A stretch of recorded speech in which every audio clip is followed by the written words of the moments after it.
call this Resource Conservation Commission meeting to order on August 19th, 2020 at about 6:30 p.m. Kim is absent, excused. Shelley is not present, and Phil, I don't know if he's going to show up either, but the rest. Yeah, I'm on. Is it not showing my video?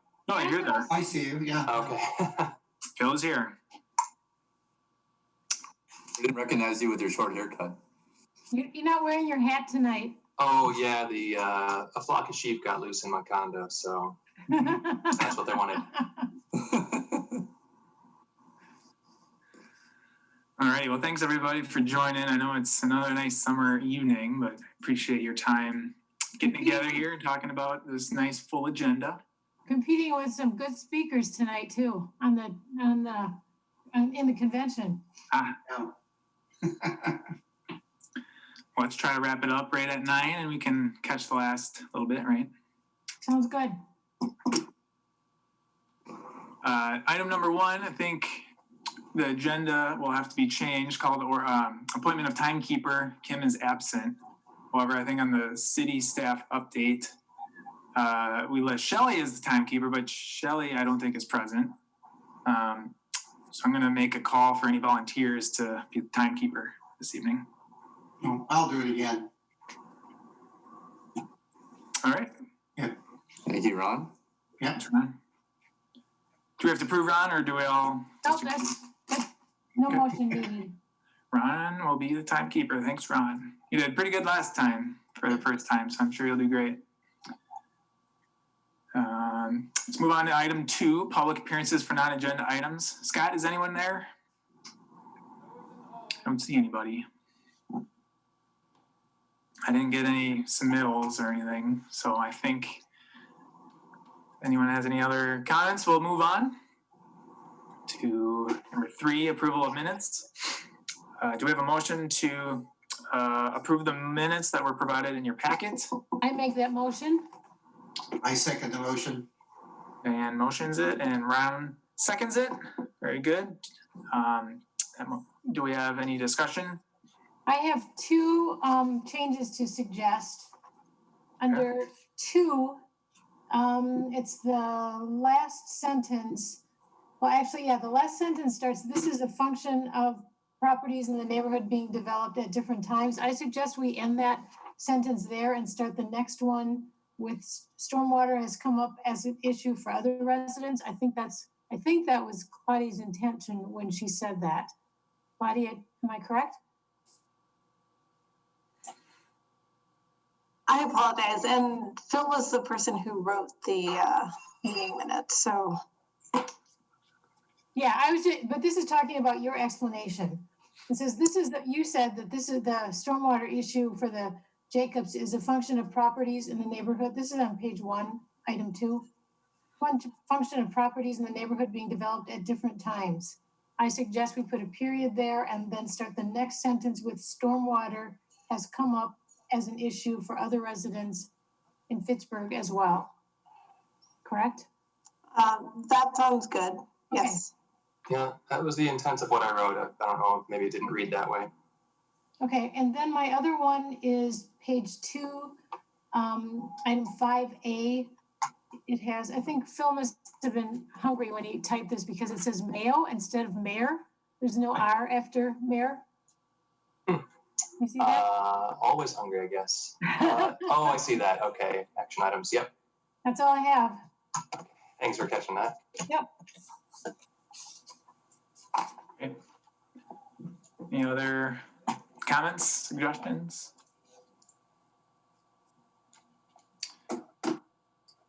If not, all in favor of approving the minutes with the 2 additional comments, say aye. Aye. Aye. Aye. Any opposed? All right, motion carries to approve the minutes with the 2 additional comments. Very good. Moving on to item 4A, agenda items, new business. Discussion regarding items to be referred to, and I believe that should be RCC, not RDD. Am I understanding that right, Claudia? Yes, sorry, that was a typo. Thank you. That's all right. Just wanted to make sure, but I see that Bill Box here, and he is off mute. There he is. Hey, Bill. Hey, Bill. how you doing? Good, how are you? Doing well, Staying busy. always. Yeah, so I guess I'll just give a little background. So in the previous meetings, we've just had a lot of discussion about what should or shouldn't be referred to RCC. And I guess there's a little bit of a gray area just because RCC only meets once a month and doesn't meet every month. It's only 9 of the 12 months during the year. So it doesn't really seem feasible in my mind to send, everything that's related to RCC just because it might slow down the process for certain projects. So I was hoping we could have a more in-depth discussion to make sure we're all on the same page on what should be sent to RCC and when. And I thought Bill would be, the most appropriate person to come help have that discussion with us. So if folks on RCC want to, just go ahead and describe what we feel is important to come to RCC, and then we can talk with Bill about what is or isn't feasible, just given the fact that RCC doesn't meet as regularly as some other boards. I can jump in here with a comment real quick, if that's all right. I really welcome this discussion, especially since I'm new, and so I'm excited by how engaged this commission is, and really appreciate how much we want to dig into issues and get deep into those. So I noticed at some of the past meetings that certain items weren't referred to RCC, and I think this is more of a problem for direct referrals. And for anyone that's watching or anyone on the committee that might not know, for how council works is that there's typically a consent agenda at the beginning of the meeting, and it lists all the items that get referred out to committees, and then they come back at a certain date to council for a vote, and in the meantime it goes to committees, and any alder can pull one of those items off the consent agenda and add it as a referral to a commission like RCC. And so that's something that I'm able to do. And it's something that I'm going to look at in the future, read through things that I think are relevant and make a suggestion if it can get referred to RCC, if it's not included in the initial proposal as part of that resolution. But when things are direct referrals, that means that it comes straight to council for a vote. And it does not get referred on the consent agenda, it just goes straight to council. So there's no opportunity for it to get referred out to commissions unless it was already done so. So at the last meeting, there were quite a few resolutions that I wish had come to RCC, which was the meeting was the day prior to the council meeting where we voted on all those. And so I just feel like there was those types of resolutions had not been referred to RCC, but some of those I thought that based on what I've learned about this group, I think we would have wanted to have that discussion. So I thought it was a missed opportunity. And so I think what gets included in terms of direct referrals is more of an issue. And the items around the consent agenda is something that I can keep an eye on for the future. But yeah, so I definitely welcome the discussion about what you all would like to see. Can I just give a little history on this? RCC used to meet every month, and back at a time when I'm sure I've mentioned at other meetings that there were times when the council was not that friendly toward RCC, and in particular, one alder tried to abolish RCC, and as a compromise, the council and the mayor agreed to reduce our meetings from. Well, I think this alder's second choice, if we couldn't be abolished, was to put it down to 6 meetings, I think, a year. And as a compromise, the council decided that we would have the current 9 meetings a year. Our agendas are always full, and sometimes our discussions have to be cut short because we don't have enough time to fully say what we want to say or go into the detail that we'd like to go into.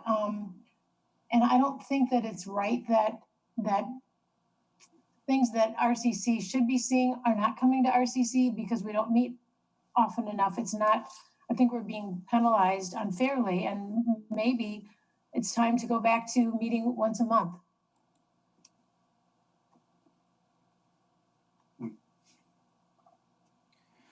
Thanks for the background. Yeah, I guess I was always curious why it's always nine meetings a month, so it's good. Who makes that decision, Diane? The council made the decision, and then it gets thrown into the operating budget because, there are so many dollars allocated for meetings. This is one of the reasons I said that we could actually meet in October this year, because we didn't have the March meeting. It was canceled because of COVID. So there are budget dollars available for us to meet. So it was the council that made that, and I'm assuming it would be the council that needs to change it. Okay. Yeah, I thought the number of meetings was 8 meetings. Oh, well, maybe I misspoke. Maybe in my mind, I'm wishing it was 9, whatever it is, that was the reduction. Thanks, Chris. Yeah, I think we typically have April off because that's normally a busy month for Earth Month. Mm-hmm. And then I think June is typically off, and then October and December are Okay. 4 months that we typically don't meet.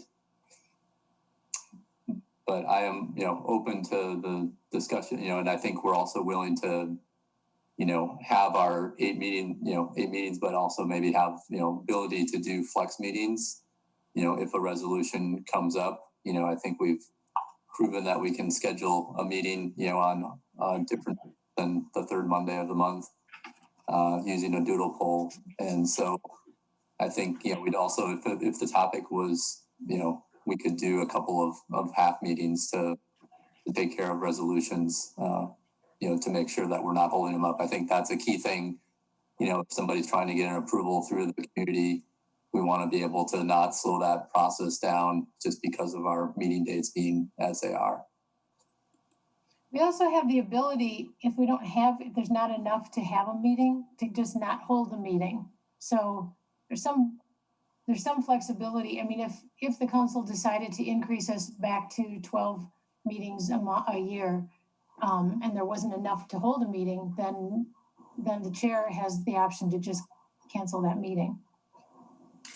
I'm going to take a look at this. I made a note for myself to look at what an amendment would be to have the potential to add more meetings throughout the year. So I will look into that, and when budget season comes around, I will report back to the committee about what Just my so that you know, Gabriella, it wasn't just RCC. I think there were 3 commissions that were affected, and I don't remember what the other 2 were. Got it. Thanks.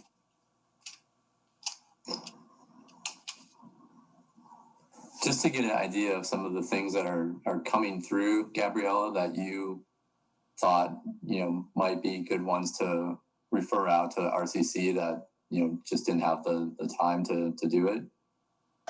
Types of things, were those coming through, just as a heads up, just to get a feel for. Yeah, thanks. So for the 728 meeting, I put together a list for the council update, but we can just do that now. So a couple of things, there were major projects, they were approvals, part of the approval process for major development projects. So the first one would be, it was Ordinance 020 for a JT Klein project, which is behind the High V off of Key Road. And it's a relatively big construction project. And I had some questions regarding the stormwater plans, since that Limestone Lane feeds straight into that Nesbitt roundabout, and then into the area that has the Goose Lake flooding problem. So I had some questions about stormwater regarding that.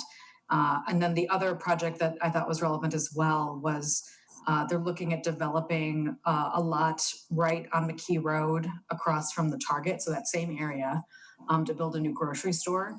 And there's also stormwater issues in that area that I think are significant. And the developer it looks like the developer is going to do some work to remediate some of those issues as part of the project. So the building might actually have some real benefits in terms of stormwater for the city.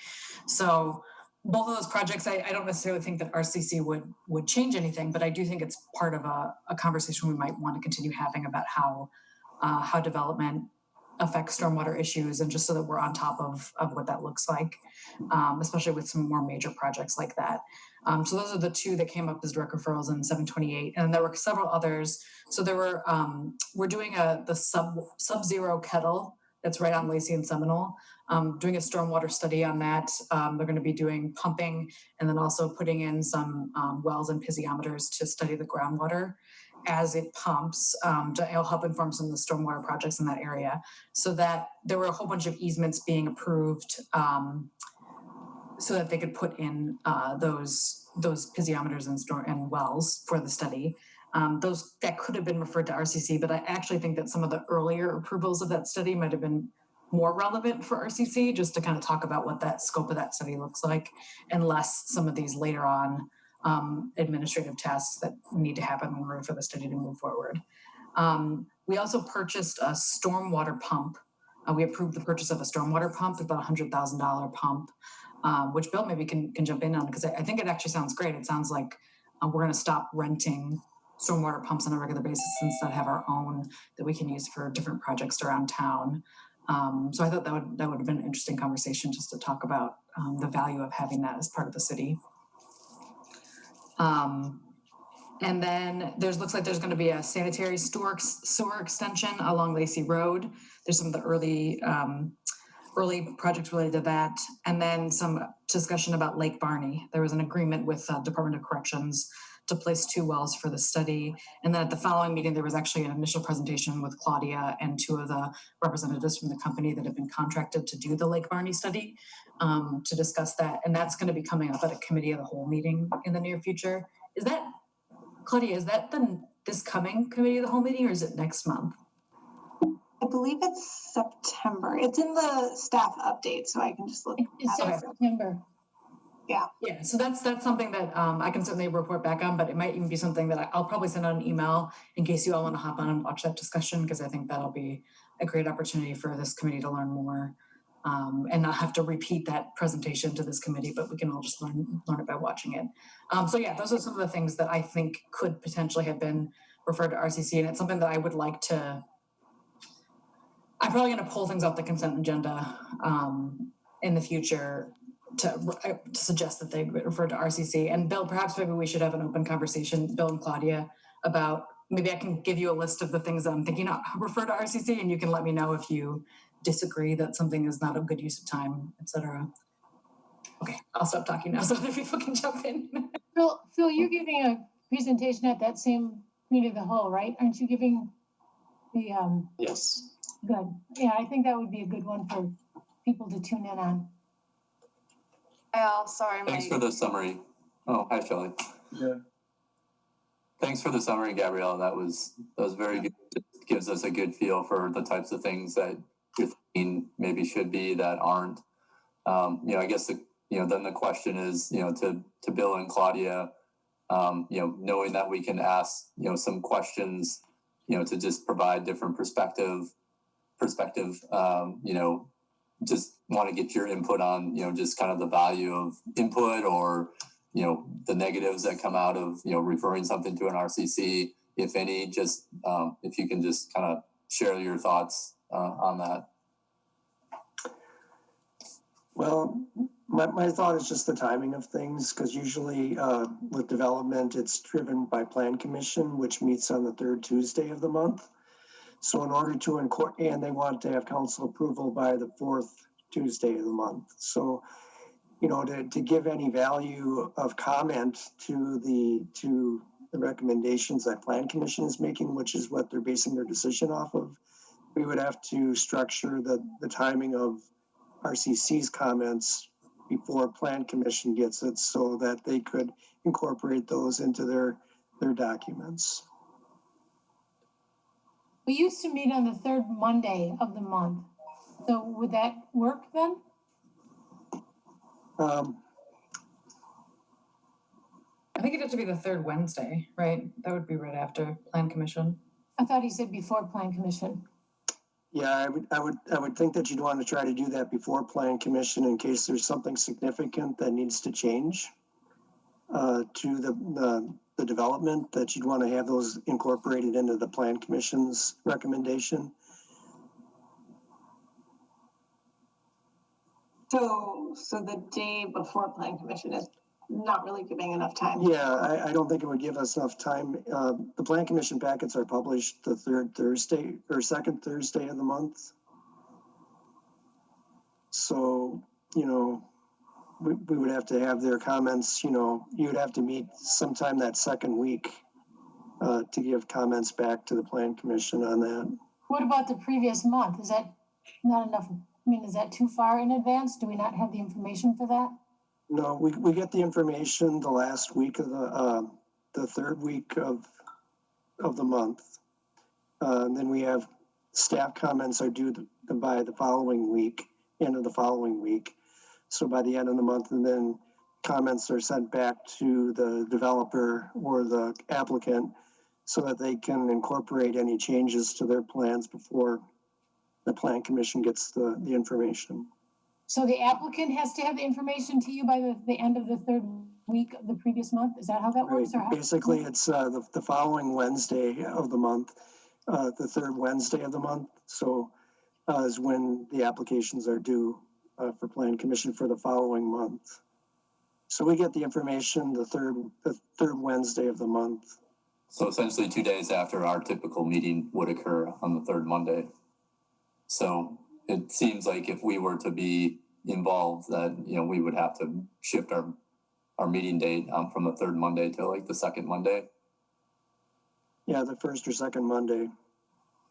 The first Monday typically can be like you know, I don't know about the second, but I thought that there might be a scheduling issue the second Monday typically.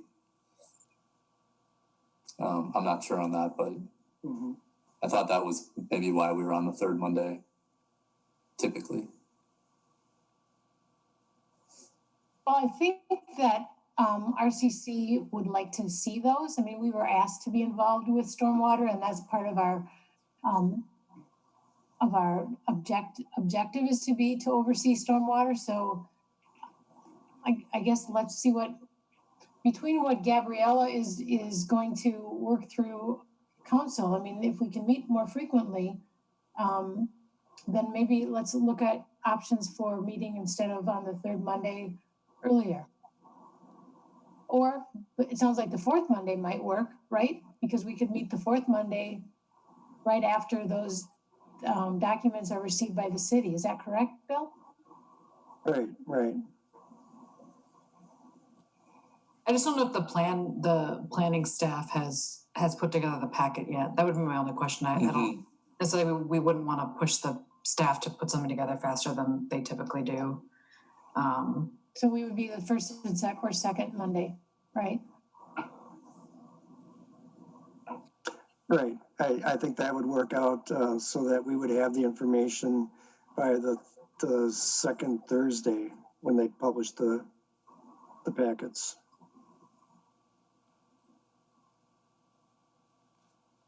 Okay.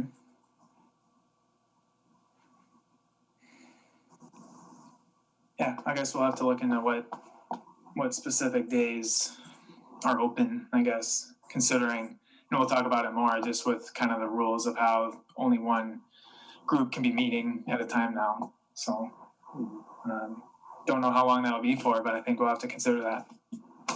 All right, we're like 5 minutes over for that agenda item. Okay. Bill, was there anything else? I mean, this I think this was good. It was good to see kind of reasons why things weren't getting brought up. I don't know if it's, you know, additional responsibility for the chair to be, you know, reaching out for anything, or if things should be run by the chair first before getting referred out, if it's just kind of questionable. Those are just some of my comments. Okay. I have to come up with a list of things, I guess. You know, if you want to forward those to us, we can debate them and see how we can incorporate those. Yeah, and I guess my priority too, I'd just say that as a last comment, that I certainly don't think that any of us want to hold up a project so that RCC can look at it. But if it works into the schedule so that we can have some discussion on it, I think there's some value to that in terms of us being on the same page as everyone. But yeah, I don't think any of us want to hold up a project. So just to clarify that. Yeah. And I guess while we're wrapping up, I think it's really helpful to, and thank you, Bill, again for coming in, because basically all resolutions that Public Works puts through, Bill has to like review and approve. So it's helpful if if we're all on the same page on what's going to go to RCC. So, we can catch that internally and make sure it gets here. And we'll relay this to Sonia as well, because she'll review everything, all resolutions that are originated in the planning department. So she would want to know as well what we're expecting to see in RCC. Okay. So Yeah, just, I guess go ahead, Chris. I just, one more question for Claudia. I mean, are there situations where it's like, really cut and dry and it doesn't, it's pretty straightforward from your review perspective? It doesn't make sense, or, like, what are the situations where there's really value in bringing it through the RCC? Is it, a larger development typically? I guess, I haven't really seen a whole lot of examples.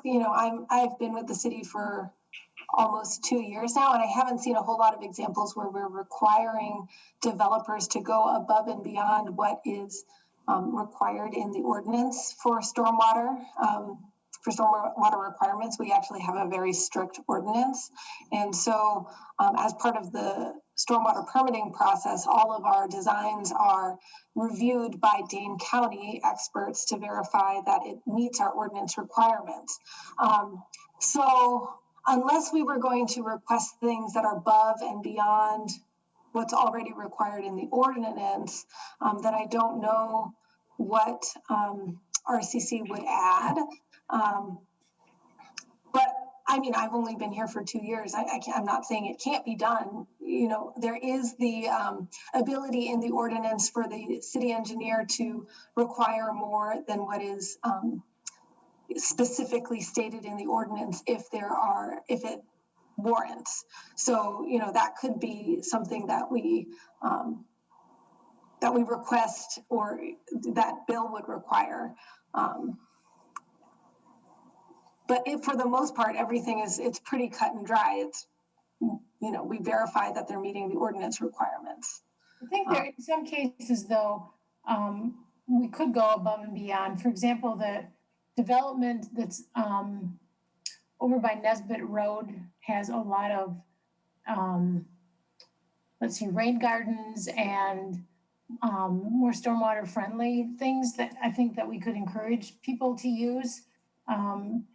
I know that it was the public works director a few directors ago. It was his idea and his request that RCC get more involved with stormwater. And obviously he already knew the ordinances. So I guess take it for that, for what it's worth. And by the way, the first Monday, at least right now, considering we can't conflict with another commission meeting. I just went through all the commissions, and the first Monday is the same thing with the third. The third Monday, it's the Board of Public Works. But the second Monday, I didn't find anybody meeting on the second Monday of every month. So it's an option to consider. Yeah, it seems like, maybe the last step is to, figure out what situations, which situations are stormwater where it's cut and dry and it doesn't make sense if it's already being reviewed by experts to refer to RCC. And then what are the situations where we think that it should get the extra look from RCC? So defining what that is, I think, would be kind of, a good, step to figure out to make this work properly and not be a waste of our time or slow down the process at all. Yeah, I wonder if maybe, I'm starting to think that maybe this is something that I need to start working on a regular basis, like taking a look at what's on the agenda and my opinion about what might be referred to RCC or what might be appropriate. And then I can touch base with Bill and Claudia quickly to see if that might be right. And I can report back to you and we can kind of make it a process of, since I'm looking at all these things that come through council, I have some insight into what's relevant just based on what I decide to share in my council update. So maybe this is just kind of an iterative process where I kind of take my opinion about what I think might be relevant and then report back to you all. We can kind of have an ongoing conversation about that. I don't know how people feel about it. For the next few months and maybe making a decision later. Maybe for now, we just kind of play it by ear and see how that works. if something comes back that we say, gosh, we would have liked to have seen this, and then revisit how we handle things. Yeah, and most things come through the consent agenda. So I'll be able to take a look at most things, and I can let the council president, Alder Rutherford, know that there are certain things I'm looking to get referred to RCC, because she'll take a look at direct referrals before they come to council. So there might be an opportunity there to just kind of stave this off on through the council process. Good. Thanks for advocating for us. And I like that approach as well. You know, we can just review what's going through and try to hone in on what should have come to RCC. And, you know, I can try to do a better job of explaining maybe why certain things didn't come to RCC. For example, I guess the temporary limited easements, you know, those were just requesting that we actually put wells in place for a pumping plan that had already been approved. So I thought that was really straightforward. And that was also pretty time critical. I don't see anyone having, you know, objections to getting free easements from someone to do a plan that's already been approved. So, you know, that's the kind of thing where, you know, I don't really see it. I just feel like that might be a waste of time for RCC, but there are other things, like, for example, later today, we're going to talk about potential changes to the credit opportunities that are available. And I think that's something that definitely RCC would want some input in. And, you know, I think those are the kinds of things that we can control, because the credit opportunities are a way for us to encourage people to go above and beyond what's required in the ordinance. And I feel like that's maybe more what we have control over, rather than requiring more than the ordinance does. Maybe we can have more of the carrot opportunity for people, rather than trying to require something that there's no precedence for, and maybe we're being unfair to one person and not another. And, you know, I feel like that's a little more difficult. The example that you gave of the pumping wells or the pumping stations, I don't think that we need to know that before they're done, but I think that would be interesting to include in the staff update where that's being done. I think, I can't even remember. It was just like within the last half hour, somebody mentioned that the city is buying some pumping, whatever they're called now. And I would be real interested to know where we're using those. But I think that's sort of thing doesn't need to be run past us before it's done, but rather just included in the staff update. And I can try to make sure that I'm including more information in that staff update. And the things that do come through council, I'll make sure I include it in my council update too, Claudia, just so you don't necessarily have to take on some more work that I could potentially do through the council update. But yeah, so like for example, those easements, I was going to talk about those in my council update, except that we talked about it a little bit earlier. But yeah. Yeah, I think what you're mentioning is that we just purchased a stormwater pump. Oh, that's what I meant. Yeah. Thanks. Okay. Well, I think we have a good action list here. I think everyone kind of has a good feel for what they need to do, and, you know, kind of get this ongoing list of things to get referred. So I think it was a good discussion, but I think we should keep moving forward. I know we're a little bit over, but again, very good discussion, and I think everyone has a good plan moving forward. Bill, are you going to stick around, or we do appreciate your time for this item? Looks like he's off. I'll be around for a while. Okay. Sounds good. Thank you. Let's move on to item 4B, avoiding drainage problems on new plats. I know this was kind of discussed a little bit last meeting, but I think Claudia has something prepared for this one. Sorry, the unmute button changed locations when I started sharing my screen. So just as a little bit of history, we had a resident come to the previous meeting who was having water issues in her backyard. And the water issues were really caused because the lot lines at her lot are very, very flat. And so water can't really drain properly if there's no pitch. So one of the discussions that came out of that was, what does the city do to prevent this type of thing from happening? Because when there's a problem in someone's backyard, it really is considered a private issue that the stormwater utility doesn't pay to fix, but it is a bad situation for our residents that we want to do our best to avoid. So what I did was I talked to Bill with the Board of Public Works, and I also spoke with John Crook, who is with Building Inspection, just to get a better understanding of our plat approval process. And just for background information, the plat is just a recorded document that shows basically where the property lines are in a neighborhood. So it's just an official document showing where properties are located. So that's what I'm talking about when I say plat. So this is just a description of how this gets approved and how it gets built and the city's involvement. And then maybe when we're done discussing this, we can kind of brainstorm if there is anything we can do to improve the process. So it starts off with a private developer comes to the city and they say, we're interested in having a neighborhood. And the first step is putting together a subdivision agreement where we put together expectations that the city has when the person is building this area. That's important for us, especially because they're going to be building public improvements that once it's complete, the city is going to take over responsibility for those public improvements. Like they're going to build streets and water mains and sewer mains and stormwater things. And so it's important that we agree on how that's going to be done. One thing that we started requesting is minimum opening elevations for properties that are in flood-prone areas. So, for example, lots that are adjacent to stormwater facilities or low points or anything like that. Claudia, what's an opening elevation? Yeah. So a minimum opening elevation, that means the opening in your home so for example, if you have a door, that's a place where water can get into your home. So that's and then the elevation of that door is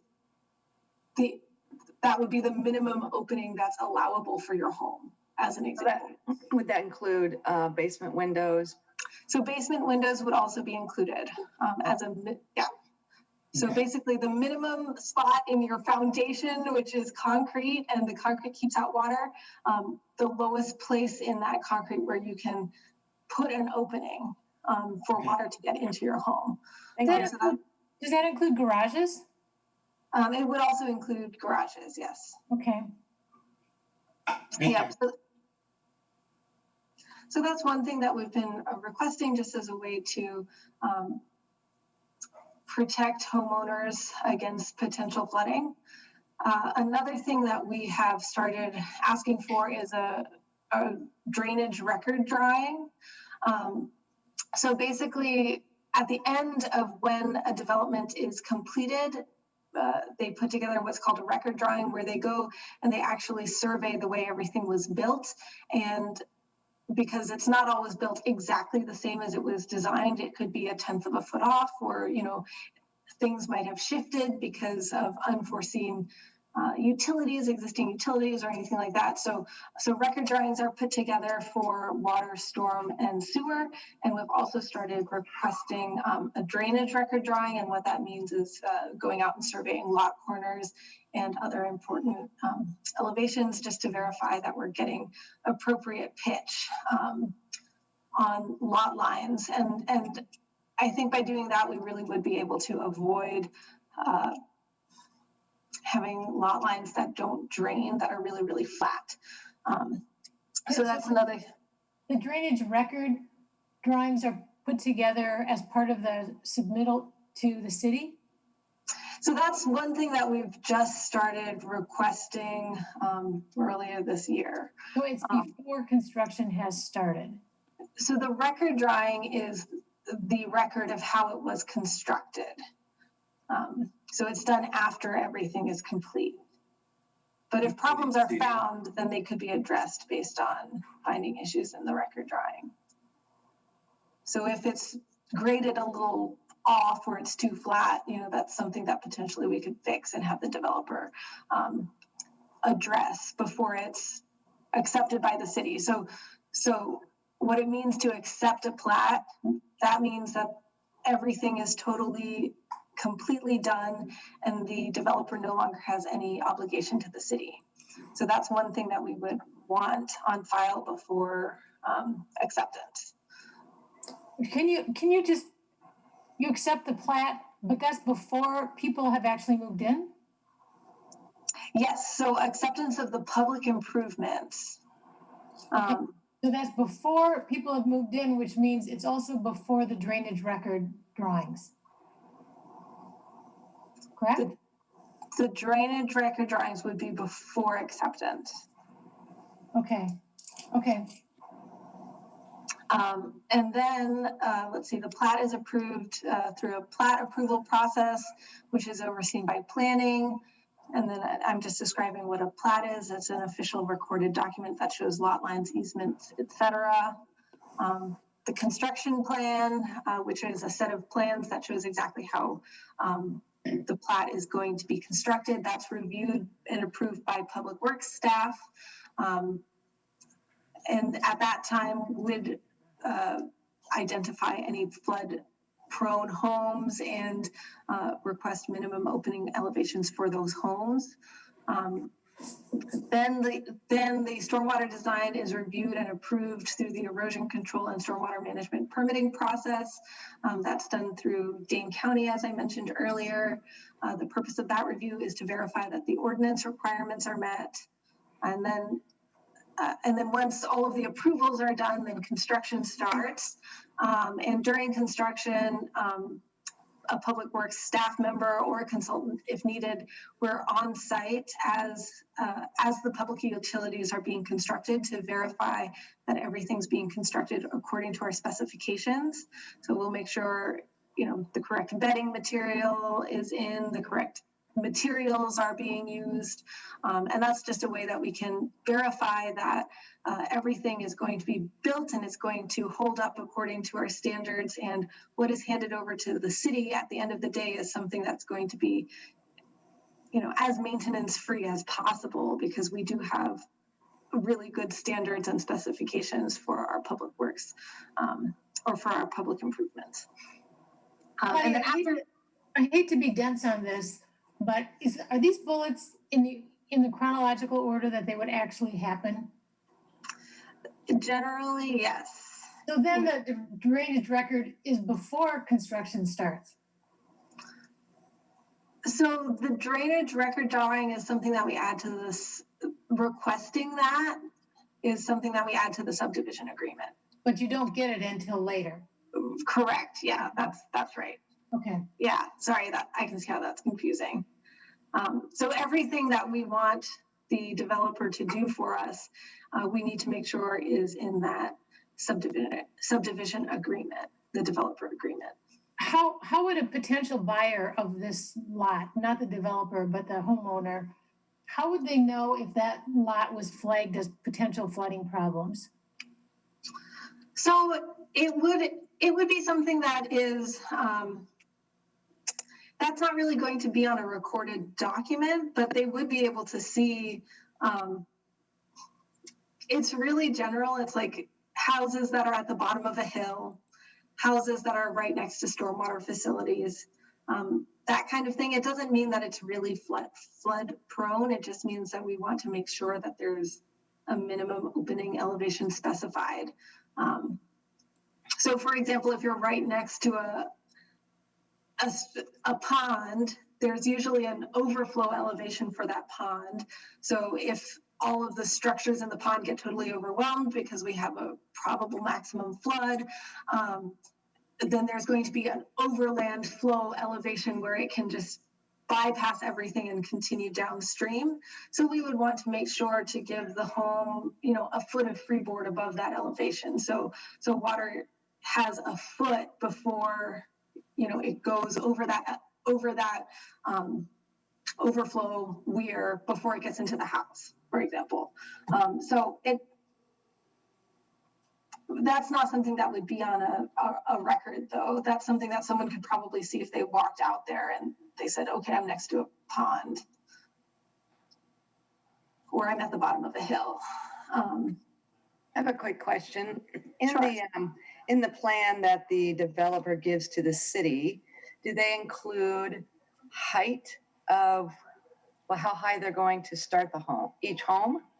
Because I know that being in this business, I've seen builders make decisions on how high they're going to keep the house, just because of the plans that they're doing on the house, what the owner wants. So I'm just curious, because that could be part of the problem of why Swan Creek had issues, was that some houses are higher than others. And I didn't know if that was in a plan or if it just happens. So do you mean that the house is taller, or do you mean that some houses are on the top of the hill and some houses are on the bottom of the hill? No, on any lot, the builder can decide how high he wants to start the first floor, I guess I could say. So the foundation's put in, he can keep the foundation a little higher up to allow for water to drain away from the house. But if they want, let's say if they want to add windows or something, depending upon obviously the topography, but if it's more of a flat lot and they want to add something, sometimes they'll raise the house higher. So if you go along subdivisions, you can see some houses start a little bit higher than others. That's generally because of the windows that they want in the basement. Gotcha. So typically the plat, who constructs the plat and is responsible and owns the plat, that's usually one entity, and then they sell individual lots to builders to actually build the home. So what I'm describing right now is the plat process, and then we're going to get to the actually how you build a home on the lots that are created as part of the plat process. So I think I'll answer your question in a little bit. But I want to stick to chronologically if possible. Well, I just thought that might be in the developer's agreement. That's what I was asking. So it wouldn't, because the developer is not the person who, generally, unless you're Viridian's the developer and they build the homes, but generally it's not the same entity. So we True, but the developer is required to give each builder standards of what is required for each lot. So I'm just curious if that kind of standard is in the developer's agreement, and then is he required to pass that on to each builder? So the thing that we are and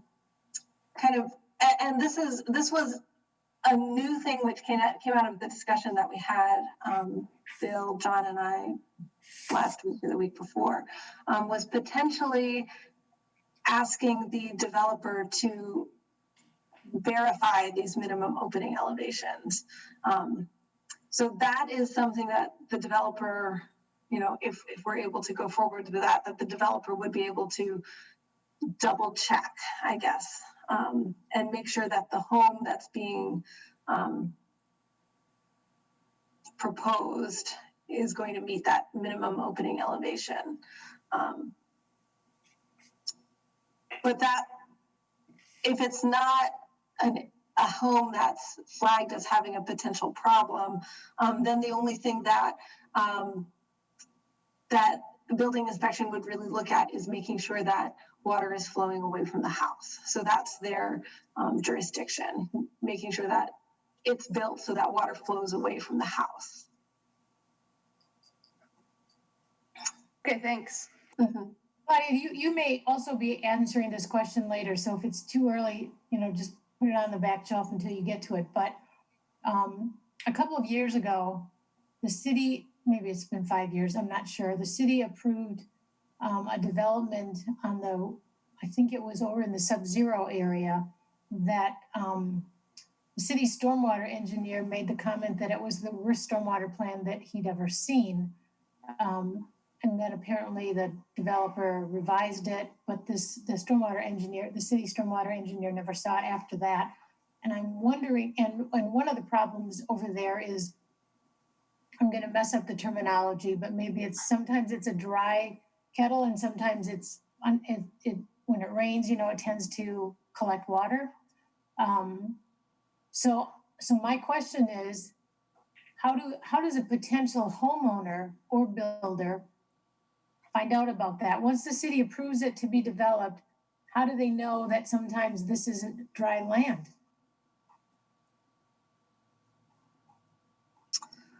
So in the sub-zero area,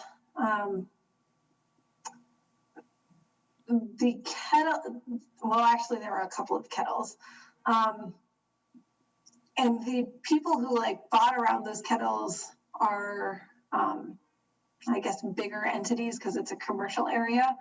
So they have design engineers who are going to help them build appropriate structures in those areas. And at least in talking to if you manage a team, you have to try Monday.com. Monday.com is a platform to track. So for example, the really large kettle, which is south of Sub-Zero, if that gets to a certain elevation, it will overflow onto Lacey Road and go south on Lacey Road. Mm-hmm. So in speaking with one of the developers near that kettle, their design engineer told me that they were recommending that they put their home higher than that overflow elevation. So somehow that's communicated to the design engineer. It's something the design engineer would have to know, and they should have a competent stormwater person looking at this. Okay. The city doesn't design anything for anyone. No, I know that. They would be responsible for that. But yeah, that's something that I think would be on most people's radars. Okay.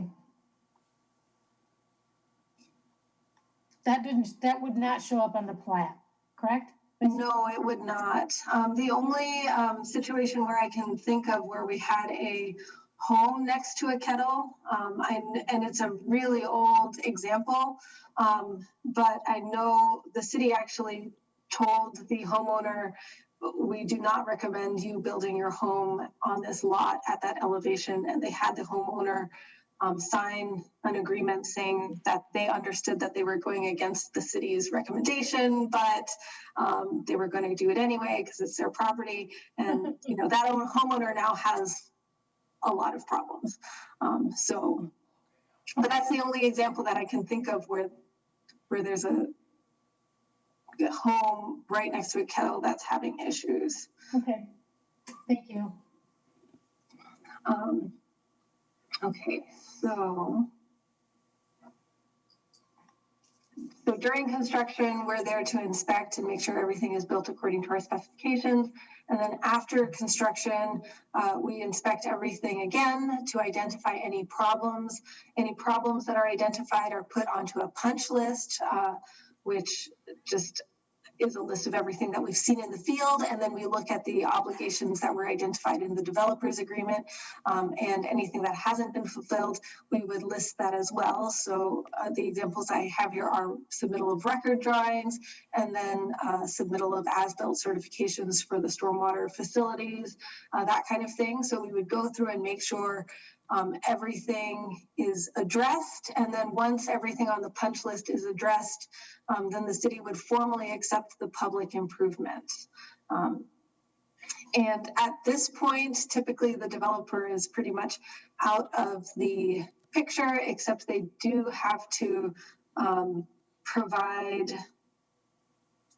and I forget, I might be using the wrong term here, but they provide a developer letter to builders to let them know that what is being proposed on their lot is acceptable according to the nature of the neighborhood. So after acceptance, then builders can buy lots and build their homes on those lots. And then in order to build, they submit an application, which is reviewed by zoning and the building inspection. So zoning just makes sure that they're going to put their homes in areas that are not easements, and they make sure their setbacks are being met and all of that. And then building inspection also reviews that material, and after construction, building inspection does a final walkthrough to verify that the home is safe. And if so, they will issue occupancy. Their focus is primarily on the inside of the home. Their jurisdiction in terms of stormwater, my understanding is they basically look to make sure that water isn't flowing away from the house. Is flowing away from the house?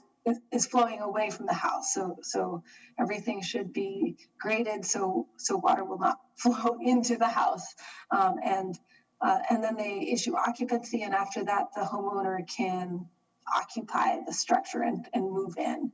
And after that, the city is no longer involved once that's occurred for every lot in the neighborhood. Hey, Claudia, is climate change taken in consideration when they review the plans? I mean, if a homeowner comes in and they buy the home and, you know, the things are changing, you get more rainfall, and all of a sudden they get flooding on their property, who's responsible for it? Is that public? I mean, the city would be responsible for then? No, so the property owner, if water is coming, you know, from the street, so for example, if a street is somehow going through someone's property, which actually there are examples of that in older neighborhoods, then the city would be involved if it's city water that's causing the problem. But if it's private water causing the problem, water that falls onto private property and is causing the problem, then that would be a private concern. That would be a private issue that the homeowner would deal with. The city has no requirement for people who design these lots or develop these areas to take in consideration climate change. Is that correct? So our rainfall events that everything is designed to are based on federal NOAA Atlas 14 rainfall events.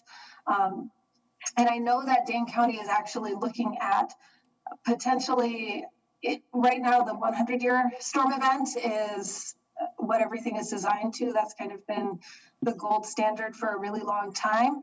But due to climate change, Dane County is looking at upping that to the 200-year event. We would still be using NOAA Atlas 14 rainfall data, but just using the 200-year storm event kind of as a surrogate for the new 100-year storm event.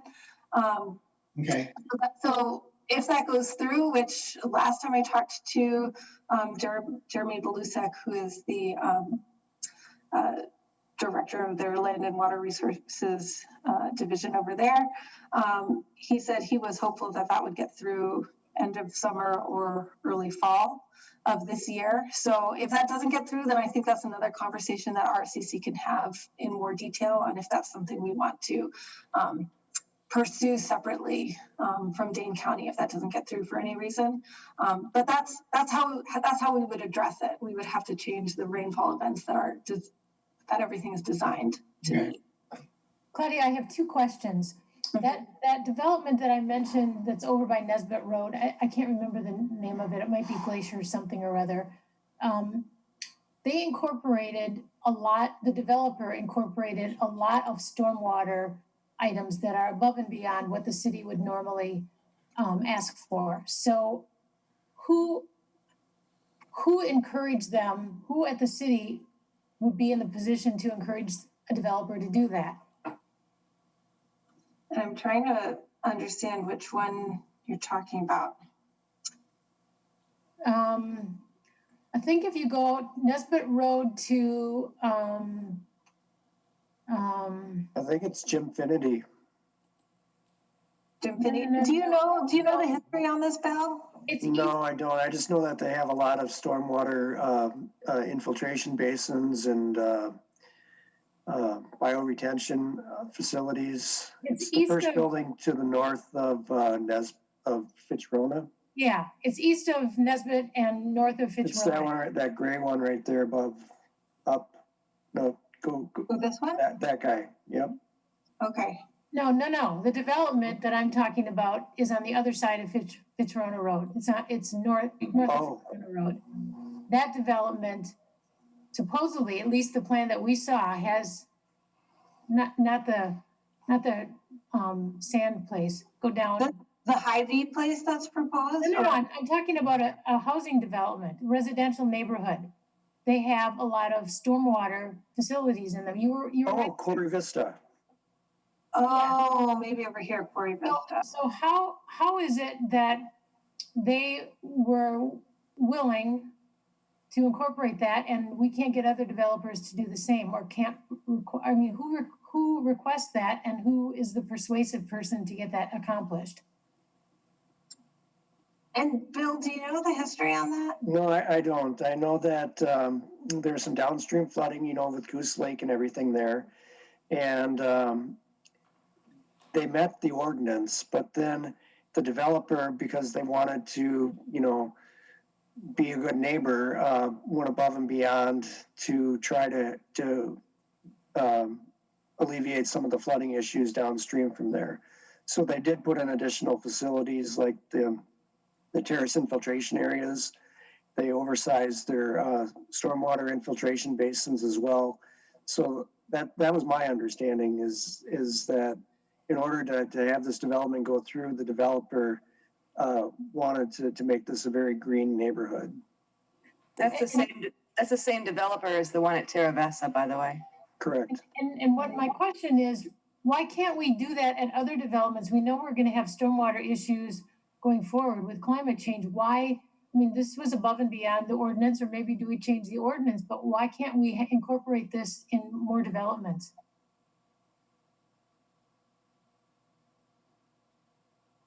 We can try to do that, but we're held by, statutes as to the requirements that we can impose on development. So there's a limit to what we can impose above and beyond. So we'd have to review that. Okay, then my next question, which I think hopefully is a little bit easier, going back to the couple who came to the last meeting, I think, Claudia, you said that the swale, instead of being where you would have expected it to be, was actually on their property. And so is that something that building inspection should have caught, or why was the swale where it's supposed to be? So the swale is on the lot lines, or generally it's a little bit off of the lot line, but it generally follows the lot line. And that is where it's supposed to be, at least according to the plat, is along the lot line. The thing that was unexpected is how flat it was. Oh, okay, I understand that. And I don't think that is something that a building inspection would necessarily catch, because they're just looking to make sure that water is flowing away from the house.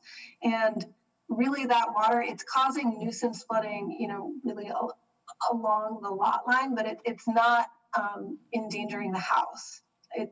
It's never going to get high enough to go. I mean, I don't want to say never, who knows, we might have Noah's Ark flood or something like that.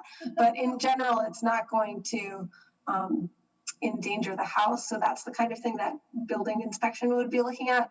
That might be caught if we did these drainage plats, these drainage record drawings that I'm talking about, where we're asking them to actually survey the lot corners, because that would be something that we could pick up on if it is too flat. And I think the other thing that is important to just note is that sometimes there is settling that occurs. So it might be built one way and then it might settle, and now it doesn't quite drain the way it did when it was built. But at least if there was pitch to begin with, then they can, fill it in a little bit and get that grade, that pitch back. And at least we know that the lot corners allow you to get that slope, as opposed to having a totally flat area from lot corner to lot corner. Then there's not a whole lot that you can do other than going underground and putting in drain tile. Hey, it's a time check, we're 20 minutes past, so over. Sorry about that. Oh, it's not your fault. Right now. Good discussion. Yeah. Nice. Claudia, I applaud you on, the lot corners.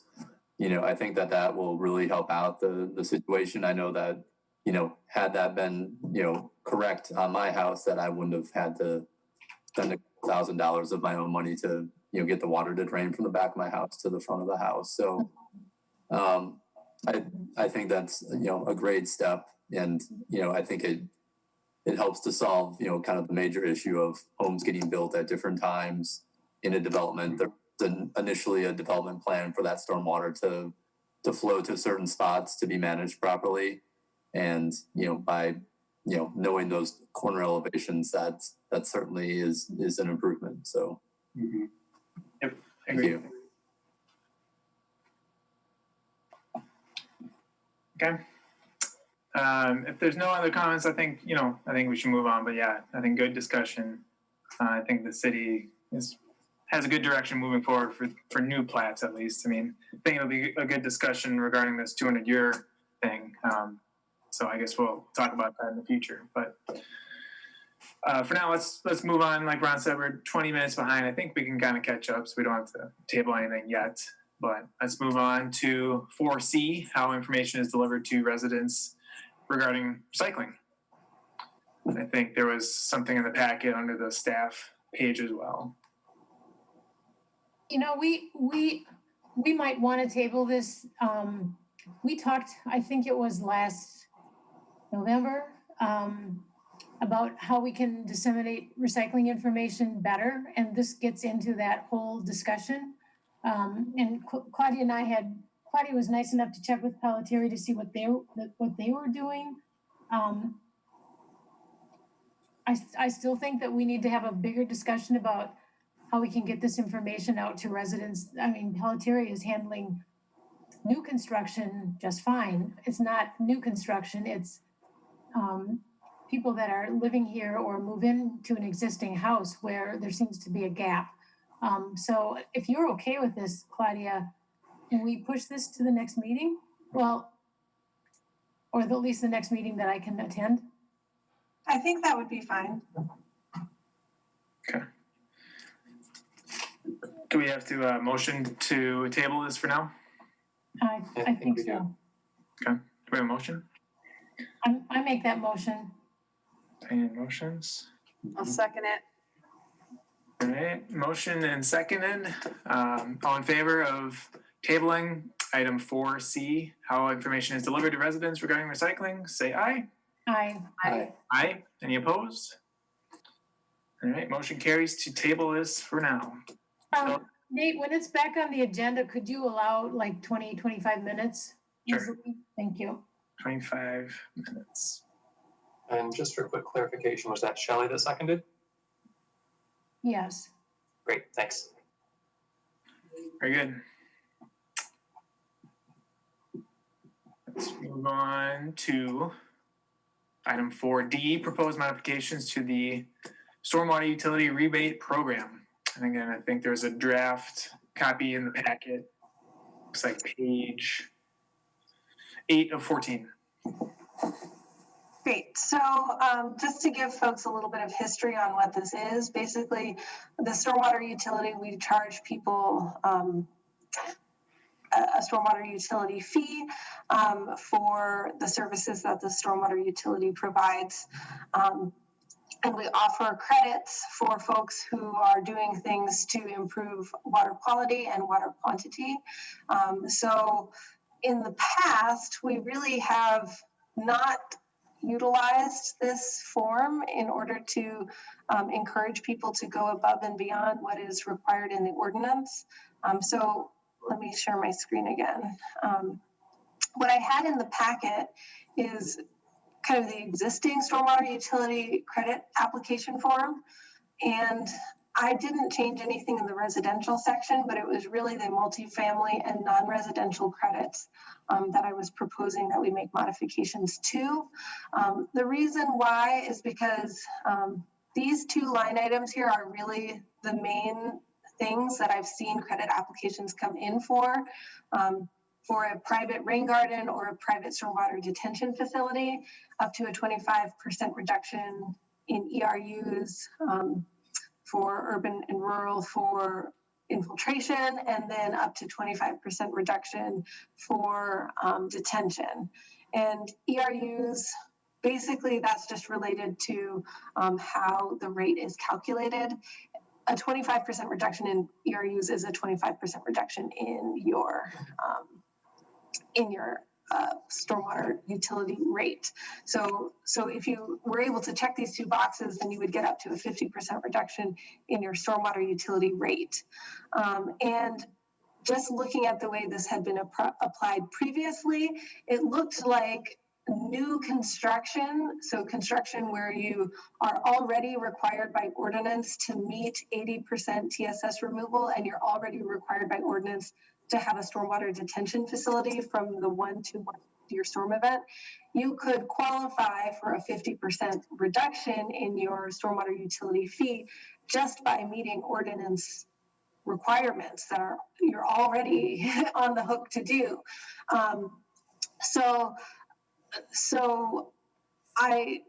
What I'd like to do is propose that we modify it to really encourage people to be going above and beyond what they're already required to do.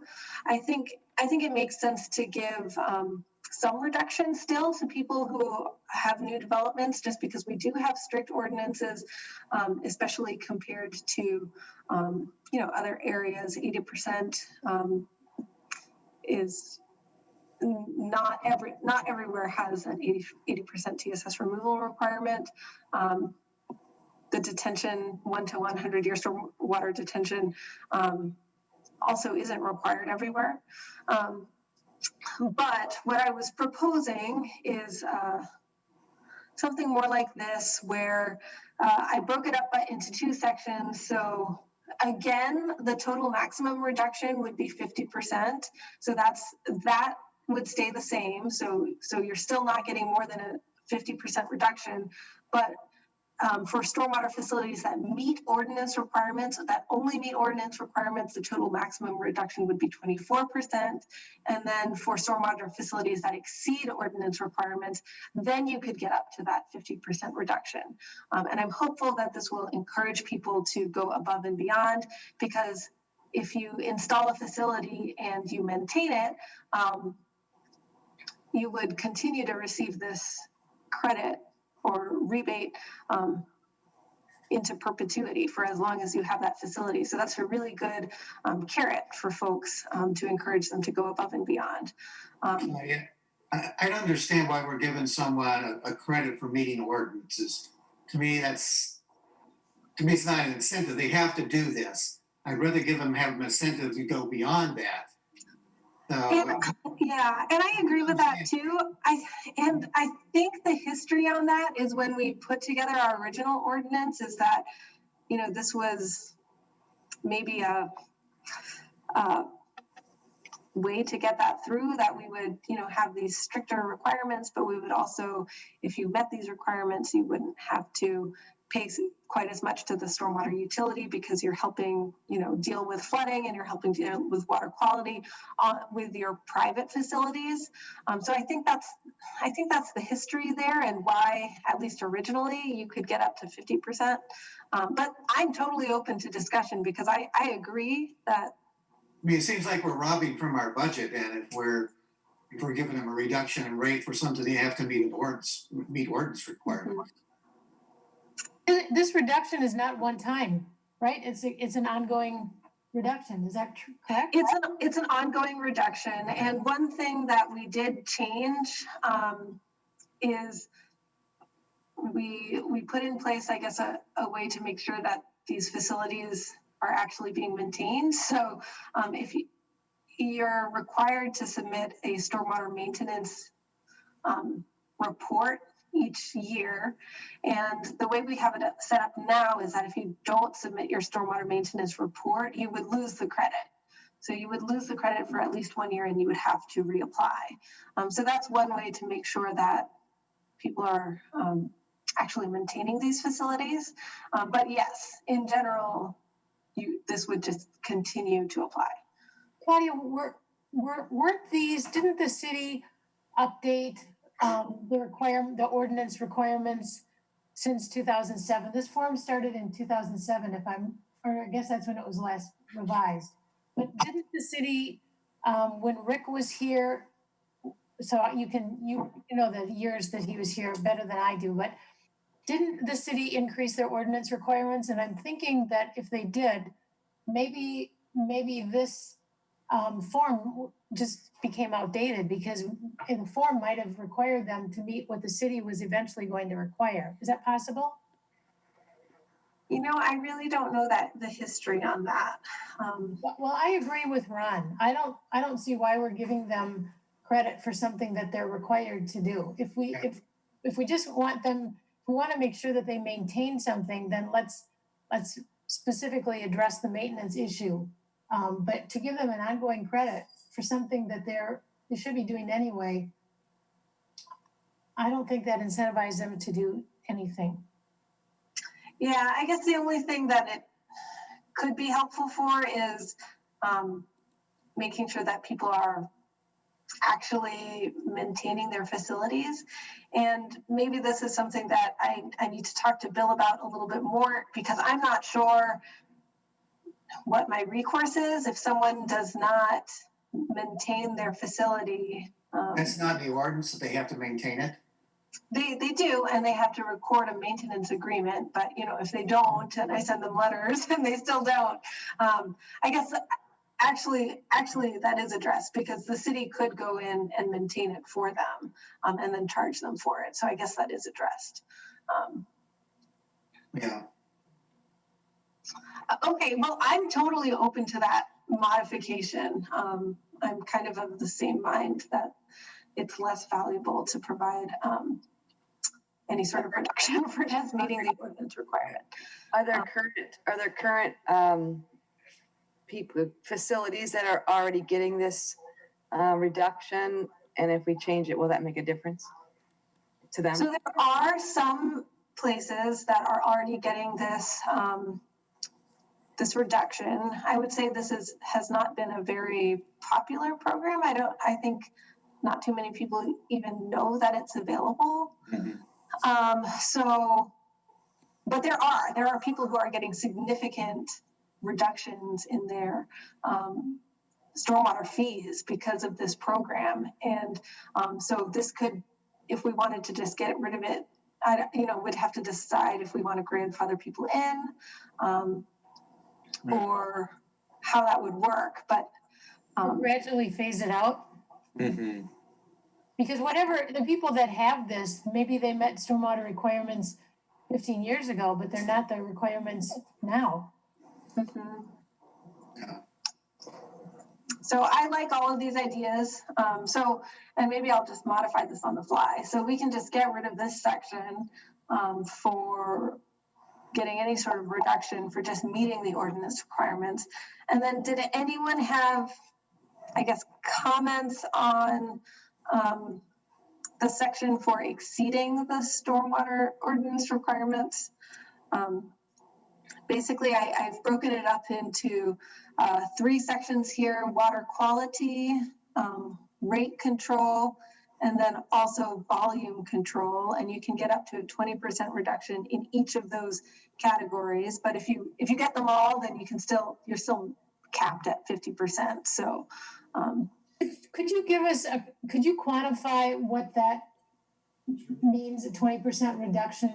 I mean, how many dollars are we talking about? And I know every property is different, but so if we eliminate section A, then maybe we do we have to be as generous in section B, or can we scale that down? I guess for me, I think it's worth, we already have this program available, which is giving up to a 50% reduction. And to me, the bigger the carrot, the more likely people are to actually do the behavior. So at least in my mind, this might actually get people to change how they're designing things if they want this benefit, into the future. So that's what I'm thinking. And however, just to give you some perspective, I've been told this is the highest credit that anyone offers. I think Madison, the highest you can get is a 10% reduction. And that's more along the lines of what other municipalities are doing. So a 50% credit is what I've been told unheard of. But if we're encouraging people to go above and beyond what the ordinance requires, then I think that's a great thing. Well, I wonder do you know the communities that are offering a smaller amount? Do you know how many people are taking advantage of that? And again, it would be helpful to be able to quantify this in terms of dollars to know, Right. know what we're talking about. But Yeah, and I think offhand, I can remember somewhere in the 10K to like 30K range.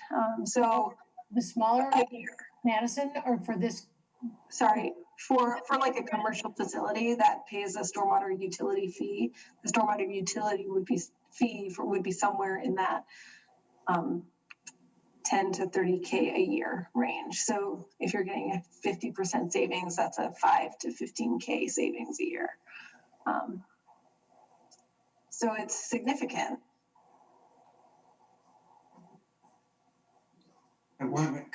Claudia, one recommendation I would have is just where you have each of those, so where it says water quality facilities, rate control facilities, get rid of the word facilities.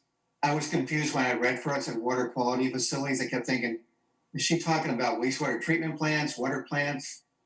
Yep. So it was kind of confusing for me. Yep. Good call. There. Also, just in consideration of the thing that we eliminated in section A, would we know how much revenue we would be generating now without for these folks not having that reduction anymore in the stormwater budget? I do not know that offhand, but that is something that I could look into. It'd be interesting to know that. But it's a lot. Yeah. Right, but there aren't that many people signed up for the credit right now, but I think it is a going lot. to publicize it, so it could be significant. To Ron's suggestion, maybe instead of facilities, you can use measures or something like that. Yeah. Oh, okay, that sounds good. Yeah. So, yeah, I agree with this is all multifamily. So getting back to residential, is there, and it sounds like it's a great incentive for people to do this, go above and beyond.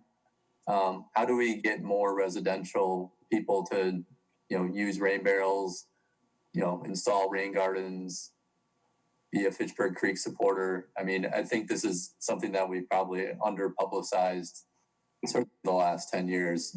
Sure. I don't know anyone that knows about this. So that's just, And I think it's on our list of That being publicized when this was something that Rick Eisenberg, that doesn't sound right. Eilertson. Oh yeah, Eilertson. This is something that he started and promoted, and I think after he left, it just sort of went by the by. Mm-hmm. Yeah, so that would have been about, 2015 or so, 2016, somewhere there. Yeah. Seem kind of low. Is that? These are, could you just clarify, Claudia, are these, a one-time credit, or are they, So the first one, the rain barrel or cistern, that's a one-time credit. And then the other ones are continuous credit, it looks like. Okay. And out of curiosity. They do look low, but if you look at the Fitchburg Creek Supporter Program, and I don't think that was included in the packet, you have to meet X number of, I think there are maybe 25 things listed, and you need to commit to 20 of them, and there's really no audit. It's sort of just a self, you just promise that you'll do it, and it's on your honor. But for example, rain barrels don't really cost that much, and I think that credit it's not a bad one. And again, maybe since this was a new program, the dollars might have been low just to get it past the council, who wasn't all that.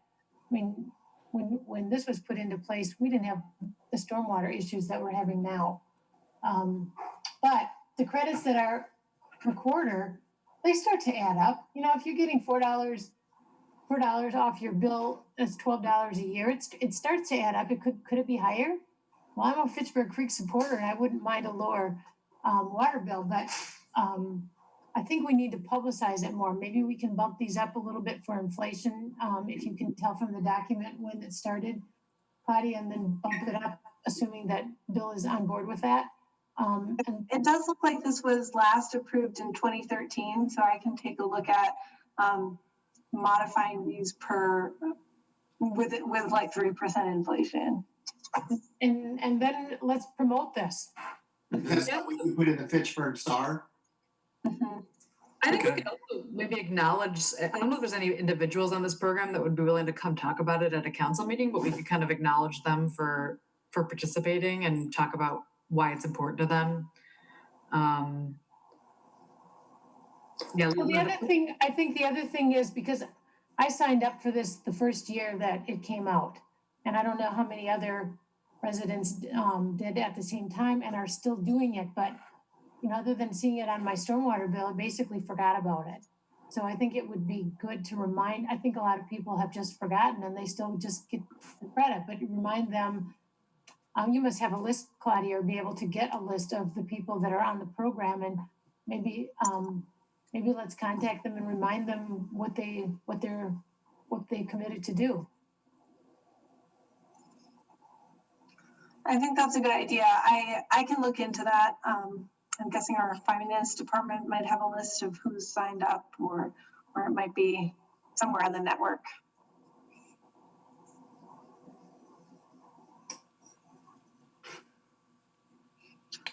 Good.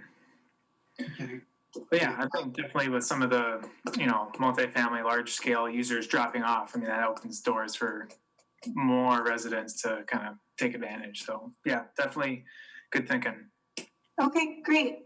So I will incorporate the changes that we talked about here.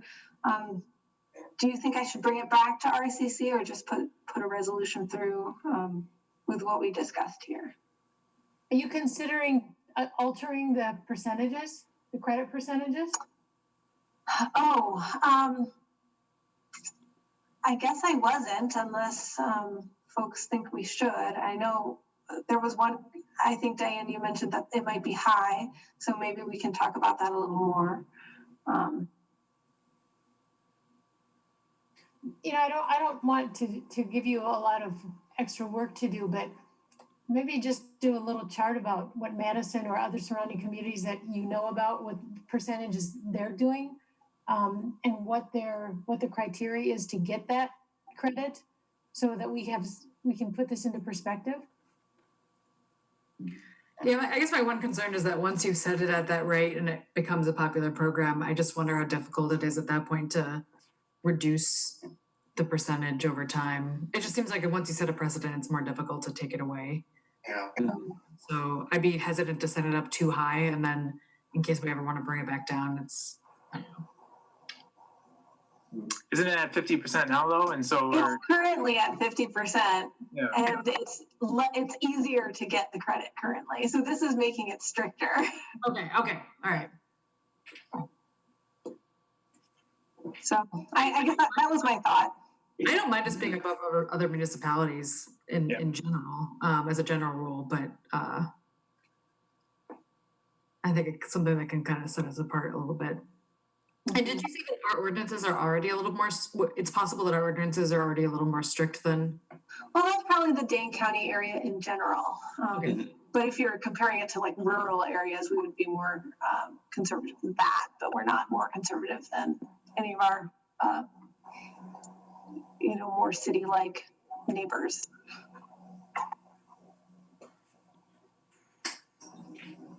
All right. I think I have my action items here. Thank you. Great.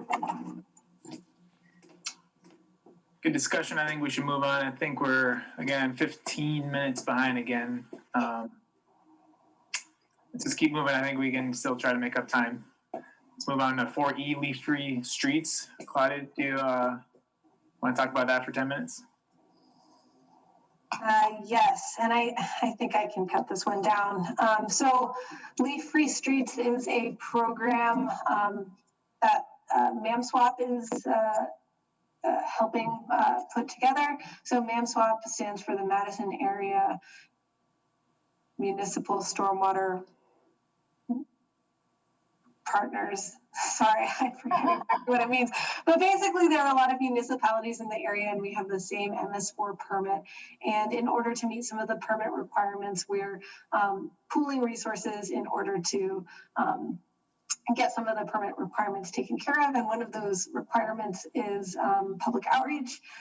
So one of the things that we're doing through MAMSWAP is leaf-free streets.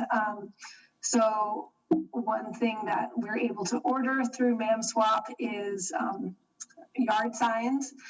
So I think that's something that we can do this year and see how popular it is. But basically, it would be a sign that says, and I think I have it in the packet, so I'll pull it up so we can see what that looks like. Let me share my screen again. So it would look something like this. It would say, join us in keeping streets leaf-free this fall. Leaf-free streets for clear waters. We are removing street leaves before it rains to protect. And in our case, it would just say local streams and rivers, just because Fitchburg goes to a lot of different watersheds. So it's hard to put a name there because they request that you have at least 40 signs per design. And since this is kind of, at least the first year that I've been involved with this program, I thought it would be a good idea to start with 40 signs, see how popular it is, and how effective we feel it's being. And then maybe next year, if we feel that it was very popular, we can order more than 40 signs. But I didn't want to order more and have them go to waste. So we're going to get 40 signs, and I think this will be a good outreach opportunity. And I think it's also a nice thing that we can do since COVID is happening this year and we don't have many opportunities to meet in person or anything like that. This is a really good passive way to show your neighbors what you care about. And hopefully, if we have some champions in the neighborhood who are willing to put out these signs, people will get motivated and maybe go to that website, read about it a little more, and change their behavior. Claudia, I have a suggestion. Instead of, or maybe in addition to having individuals put up signs, what if you approached neighborhood associations and they could put it at the entrance to their neighborhood or entrances to their neighborhood?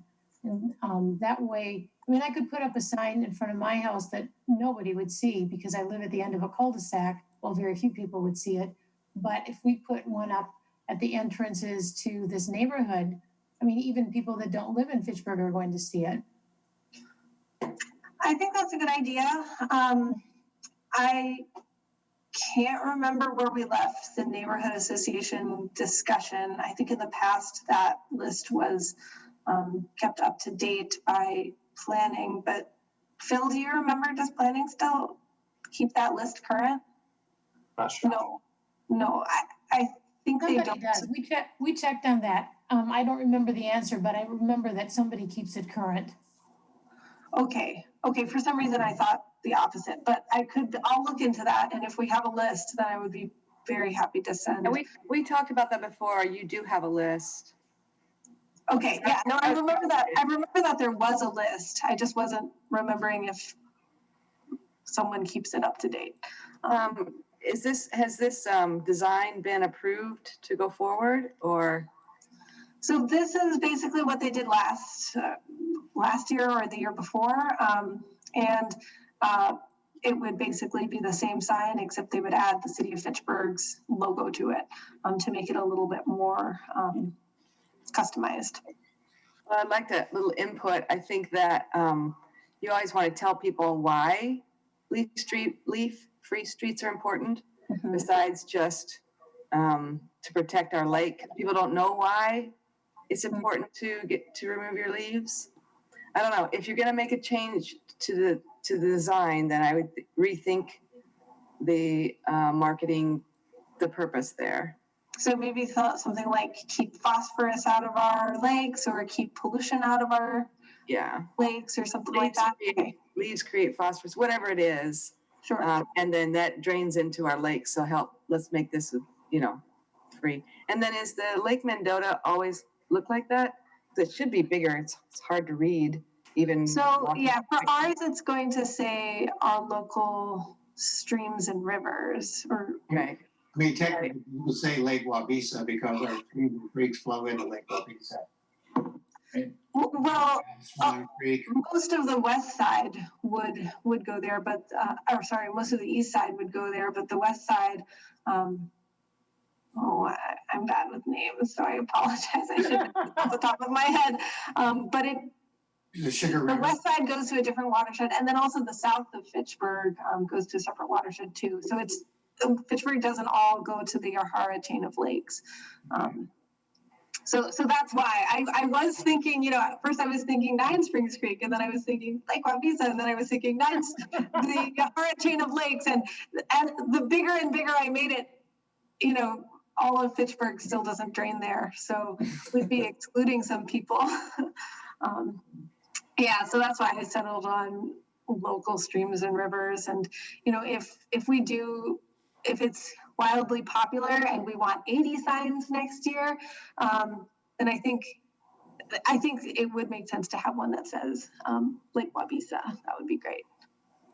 2 things. The neighborhood association list is actually on Fitchburg's website, so somebody must be keeping it up to date.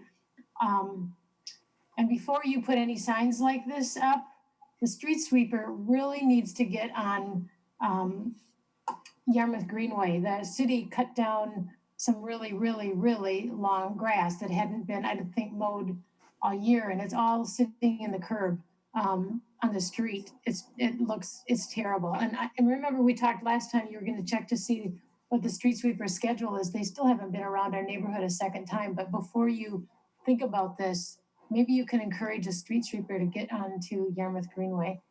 Okay, I can give that feedback. Did we get approval for the second street sweeper, by the way? Yes, we did. Good. Hey, Good. Awesome. Yes. way to go. Yay. Now we just need to get approval for the person to run the street sweeper to That operate. seems pretty critical as well. Yes. Okay, so that's all I had. Good. Yeah, I know I'd be interested. I know I live on a corner with a lot of leaves, and I do it every year where I shovel them onto my curb, and it looks really odd, but I feel like that would make a statement. So.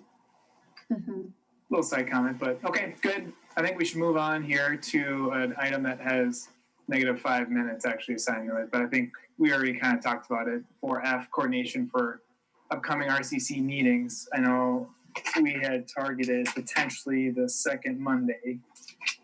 I guess we can run that by, I guess I don't know who we would run it by, but maybe we'll double check to make sure that makes sense. But does anyone not think that would work with their personal schedule, or? It looks like Board of Public Works meets on the second Monday. According to the website, they meet on the first and the third Monday. But it also, according to the website, the Police and Fire Commission meets on the third Wednesday, which is, I think, the suggestion you made.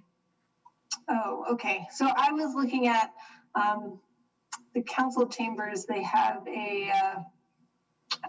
Here, I'll just share my screen again. If I can figure out how to go back to Zoom. Here you go. So basically, all of our resources have calendars associated with them. Oh, and I don't know how to make this go away. So council chambers in September, for example, the first Monday appears to be free, and the second Monday has Board of Public Works there. So I'm not sure if that is. Is that because of Labor Day? Oh, okay. So maybe it's special because of the holiday. Yeah, in October it's the first Monday. So there you go. Yeah, I thought that they usually just met before we did on a normal schedule. Yeah. Okay. That makes sense. So yeah, it looks like in normal months, the second Monday, let's just check November. The second Monday looks good in November. I guess we don't meet in December, so let's. Yeah, so I think that would be an option. I mean, I can't promise because not everyone is good at putting their meeting onto the calendar, but that's what I look at when I try to decide if the council chambers are going to be available. And sometimes I think it's available and then I'm told someone actually has it reserved even though it's not on the calendar. So, but that at least looks like an option. So I think that many committees probably don't meet that day because it's the day before the council meeting. Oh, okay. It's the day before that second or that first council meeting of the month. So my guess is that a lot of committees don't meet because, but I think Phil and Claudia, and correct me if I'm wrong, but I don't think either of you typically attend council meetings. So it's not like meetings in a row. So I actually think it's probably not going to be a problem. It's just like, it's going to be a busy week for me, but I don't mind that at all. So. Okay.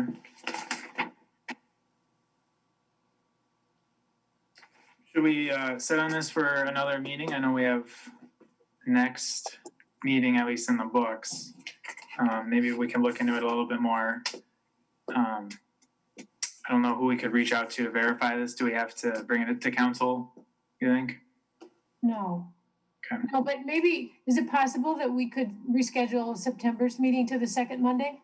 Oh, wait, you said Board of Public Works is there. Never mind. Oh, right, yeah, for next month in particular. But maybe after that, we can just plan to switch, at least during the pandemic, since we can't go to our normal schedule. And then after that, we can decide if we just want that date more permanently. Is everybody okay with that?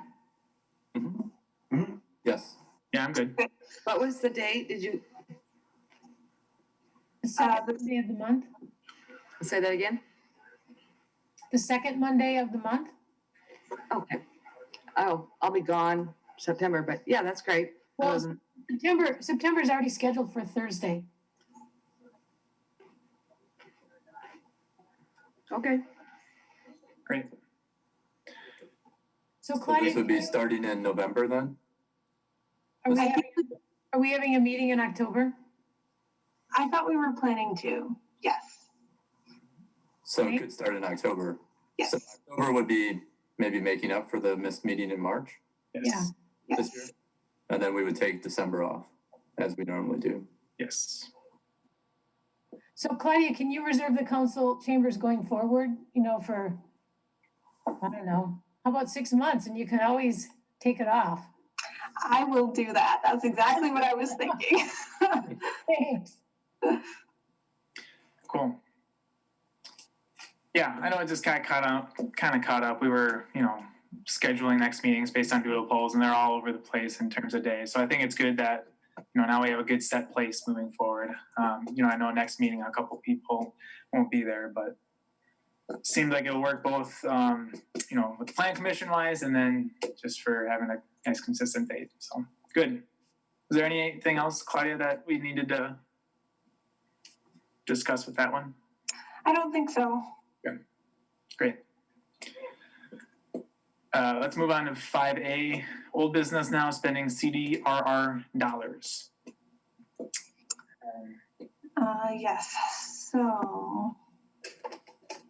I know we've been kind of talking about this in and out. I know we had at once talked about maybe putting it toward the battery recycling, and of course the event never happened, and so we couldn't really close that loop. So.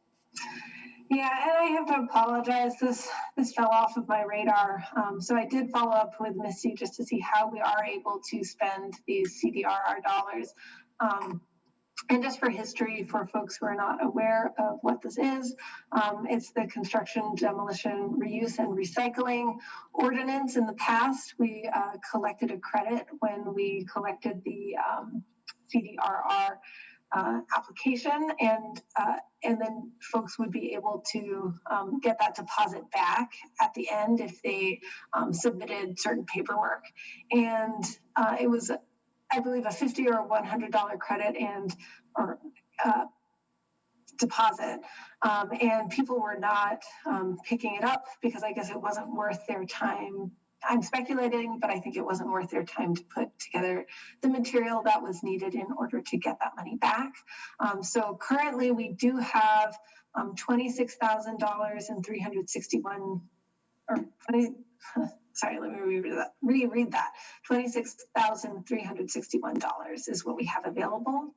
And the way that we would spend it is by coming up with what we plan to spend it on, and then putting it into either the CIP if it's a capital expense, or into the operating budget if it is a operating expense that we are proposing. So I also reached out to ask, I guess, what are the strings attached to this, to spending this money?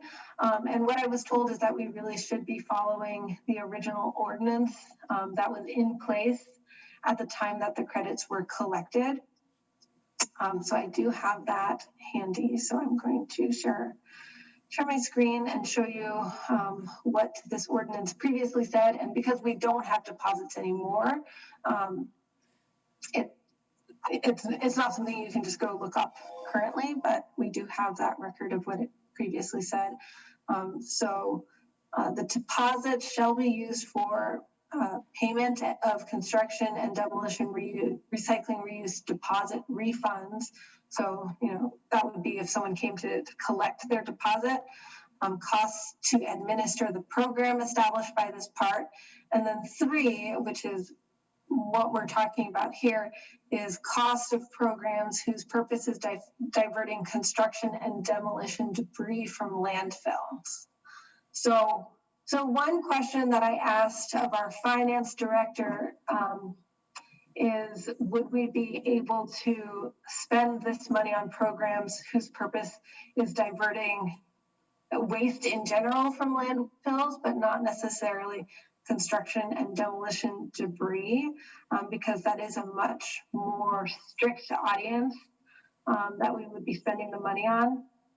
And she actually referred to our attorney, who felt that we should be following the ordinance that was in place at the time that the deposits were collected. So that does limit what we can spend the money on.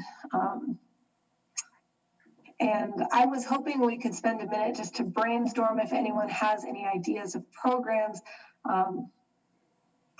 specifically related to CDRR and keeping construction and demolition debris out of landfills. The only thing I could think of is maybe offering, paying to have classes available that people can go to learn about this, but it's a little bit hard because the Dane County landfill, actually, they already have a construction and demolition recycling area, so people can go and just bring their materials there, and it gets sorted and then it gets recycled. So I'll be honest, I wasn't able to think of many ways that we could, constructively spend this money in a beneficial way. But I was hoping that, by bringing it to the group, we might have other ideas. Can I just give a little bit of history? That money was supposed to offset the staff costs for processing the paperwork. And we talked about that at RCC numerous times while the deposit was still being collected, but staff turnover, it just didn't happen. So, I mean, you could argue that, of course, that's an operating expense and that's water under the bridge and you can't go back now. But you could make the argument that it's sort of, that was going to be used for an operating expense. And so why couldn't we use it for an operating expense now?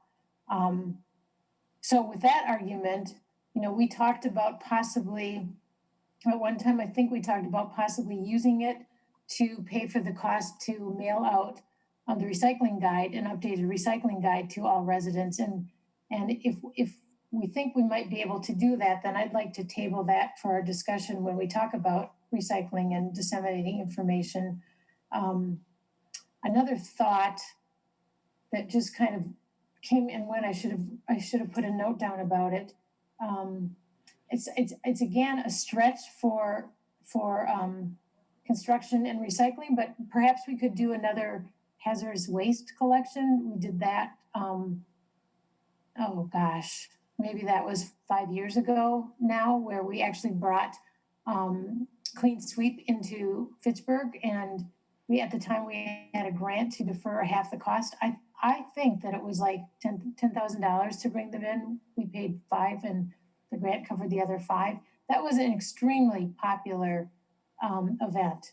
I don't know if you could construe that as construction, I guess it depends on, some people are bringing paint, oil paint, base paint, and primer and things like that. So I think you might be able to make a case for that.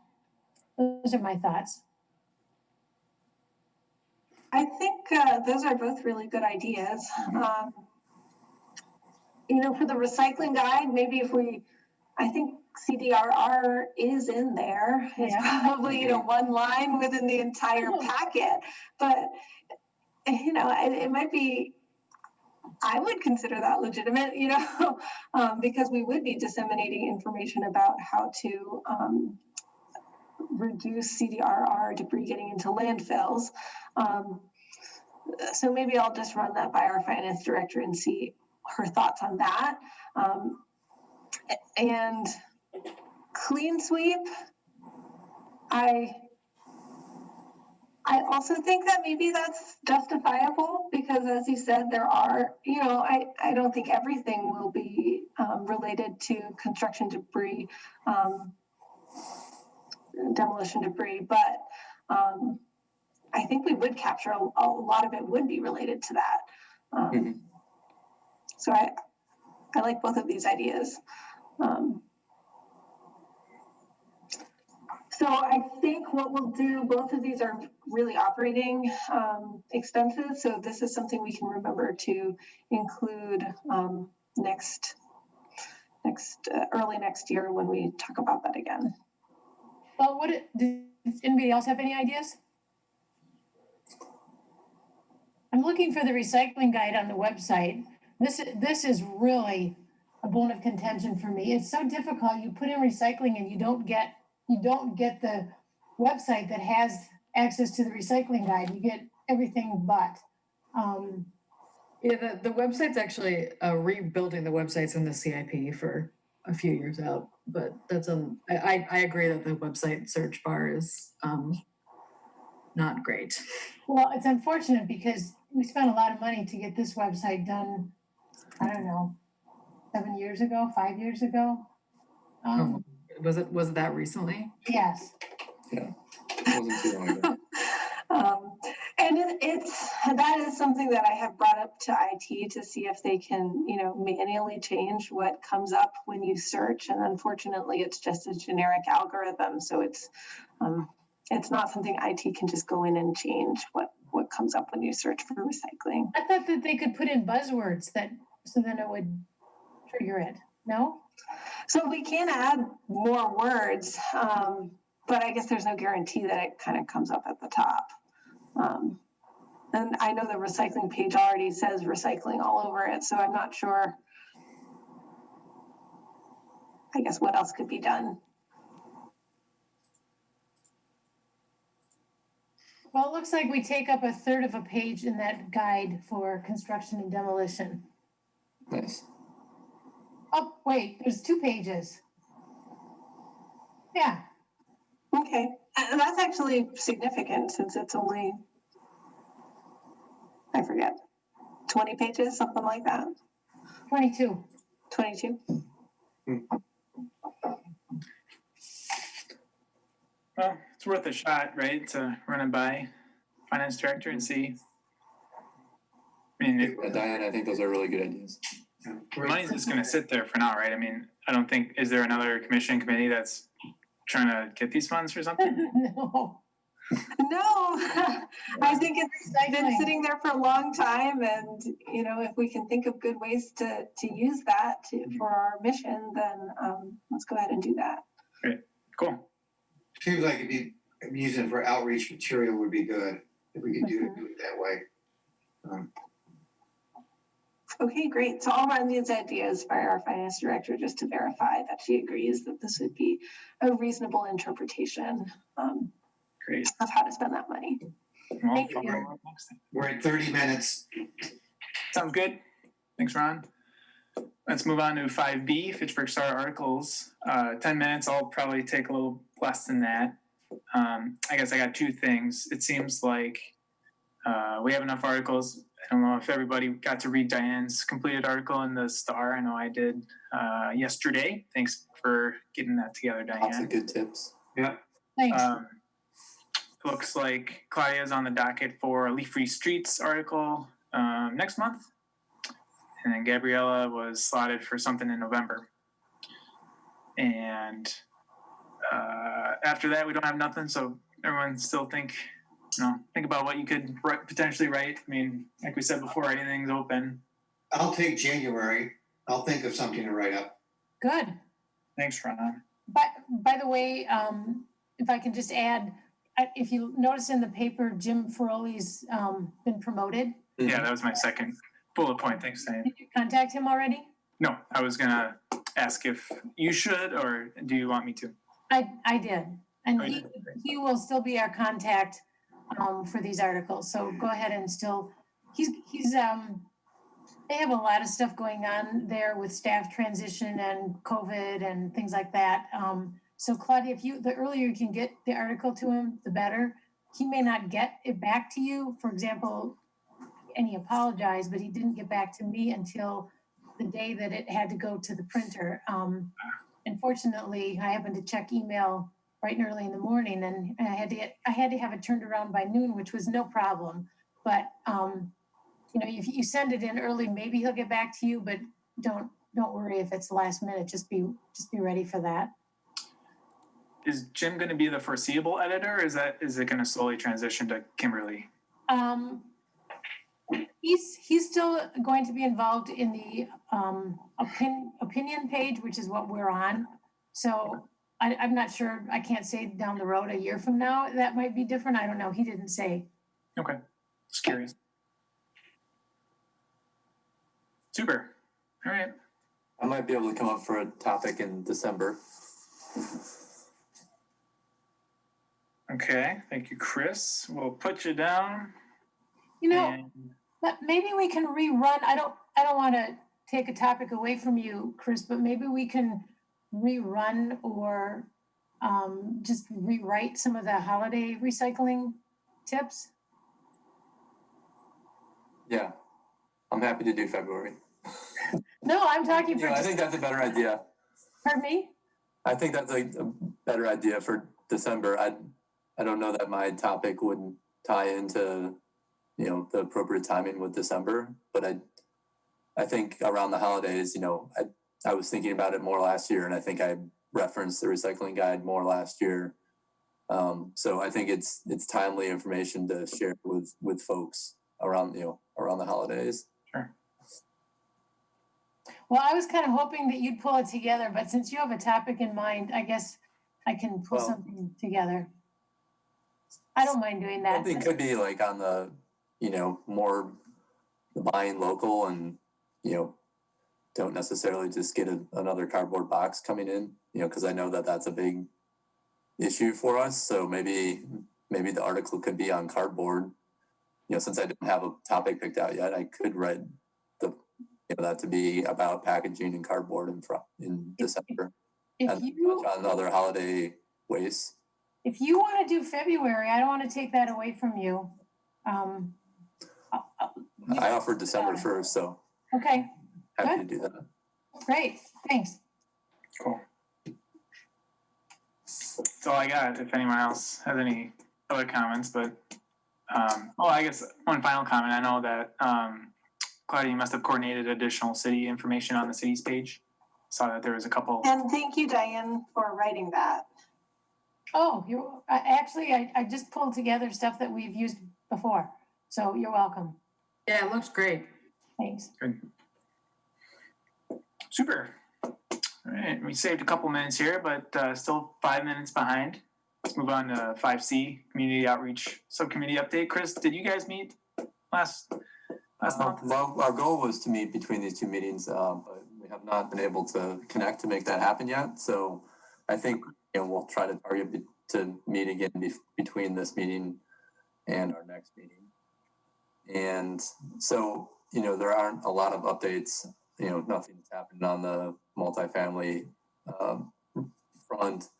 On the schools recycling front, I think that last time we knew that we had not received the second grant that we had pursued with the EPA.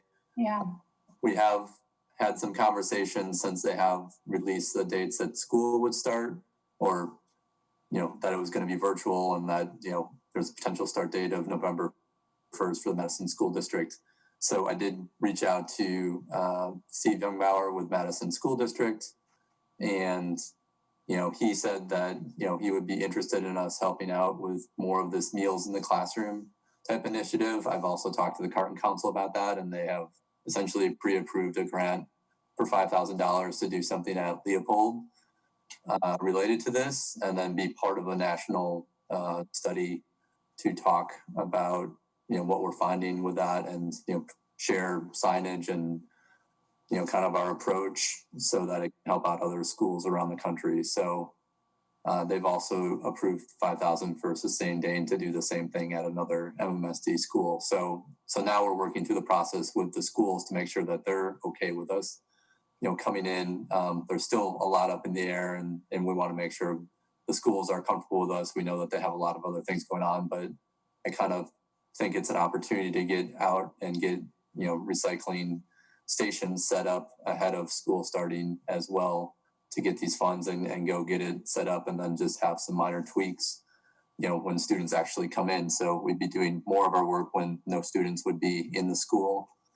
So still a little bit of discussion and grant approval process to go through with that, but I think that's what we're aiming to do to kind of keep our momentum going on that front. And in the meantime, Sustained Dane continues to really take this on seriously, and they are really I'm passing the torch to them to help carry this forward, and be more in an advisory role going forward. I don't think I want to rest until the school district, Madison School District, has adequate recycling set up in their cafeterias. Good for you. And classrooms. So we'll just keep pounding forward. They might be getting sick of me at MMSD seeing another grant application, Chris Jimison.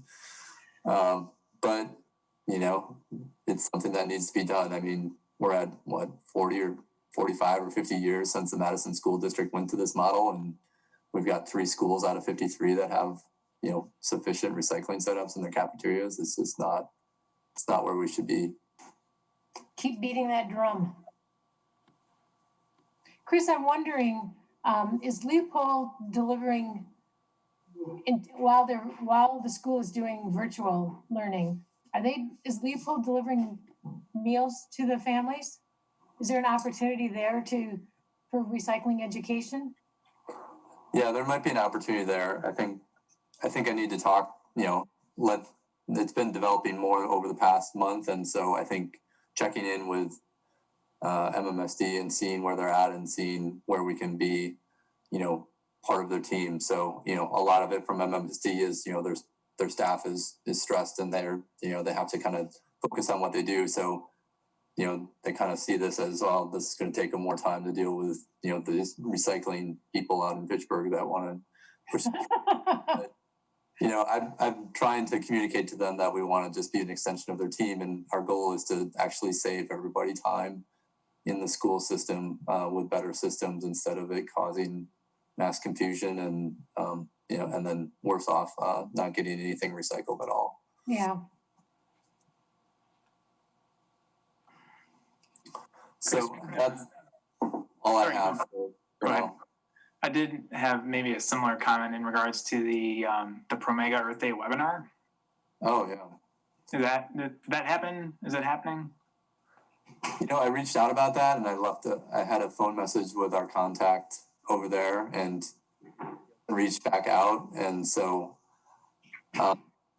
Promega's been trying to coordinate in-house, and I haven't been as much, Shelley and I were very much a part of that process when we were doing in person. And now I'm just getting an occasional email update, or can you connect me to this person? But I'm not, we're not really in the mix as to, physically planning the event. And so I don't know exactly what's going on. Okay. So I'll continue to try to find that out. If I find anything, I'll email out to the group. But I did, after the last meeting, I reached out and asked, is there a way that we can, be involved and attend? I know that at least our commission is interested if they don't want to open it up to the general public. Right. Cool, thank you. Yeah. All right, we're right on schedule. All right. Way to go, Ron. Like it. All right, Gabrielle, 6, All right. council update. Council update. So you heard a lot of the things that I mentioned as things I thought could have been referred to RCC from our July 28th meeting. So I listed out those things earlier. The other thing that came up during that meeting was the public transportation resolution that we voted on at the last RCC meeting. I actually ended up tabling that. There was a lot of opposition from some of the staff about partnering with Madison Metro, specifically around the cost of Madison Metro and the impact to our budget. And now I understand that the staff is actually looking at doing an RFP for other bus services other than Madison Metro. So I tabled that amendment to come up at this next council meeting on the 25th. And I have invited Justin Sternberg, he's the new general manager of Madison Metro, to kind of give a more context about where Madison Metro is going in the future and what that looks like. So we have more context prior to voting on that resolution. So if you're interested in learning more about that, there should be another discussion coming up at the 8:25 meeting. And I'm not certain whether or not we'll vote on that amendment at that time, or if we're going to wait longer to see where things stand before doing a final vote at council. And then we also had a meeting on August 11th. And like I mentioned, this was where we voted on all the CIP amendments and adopted the CIP. So another part of that meeting was the Lake Barney, an initial presentation about Lake Barney project, the study. But we've sent some presentation by Claudia and the two representatives from the company that's contracted for the city at the September committee of the whole meeting, which Phil will also be at. So I believe it's usually the third Wednesday of the month. So I believe, I think it might be It's the 23rd. 23rd. Okay, the 23rd of September. So I'd put that. Usually it starts at 7 p.m. So I'd mark that date in your calendar so that you can watch that. And then obviously the video is always available after the fact as well. And then also the CIP amendment process, it was a long meeting. We went till 2:17 in the morning. But many of the amendments passed. Some of the things that I mentioned at the last meeting that is relevant. The hybrid and electric vehicle upgrades fund passed 8-0, passed unanimously. Wow. Which I was very pleased with. It looks like Misty did some calculations, and the plan is to put $150,000 into the fund over the next 10 years.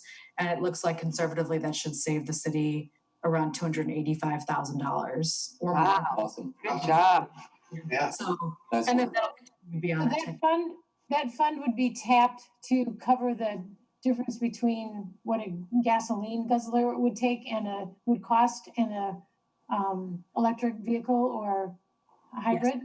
Precisely, yeah, because the capital expense of a hybrid vehicle is typically a little higher than a combustion engine vehicle. So the idea behind the fund is to streamline the process of a department choosing to buy a hybrid vehicle so that they don't have to get caught up in a budget amendment to approve more money. They can just fund and then the city will start saving money because of that decision. So yes, I'm hopeful. The next step is obviously getting into the budget. So I do anticipate if it doesn't make it into the initial budget proposal, I plan to submit an amendment to add it in because it's $20,000 per year for the first 5 years of the fund, and I do think it's a fairly minimal investment for a long-term savings. So, Great. yeah, I'm excited about that.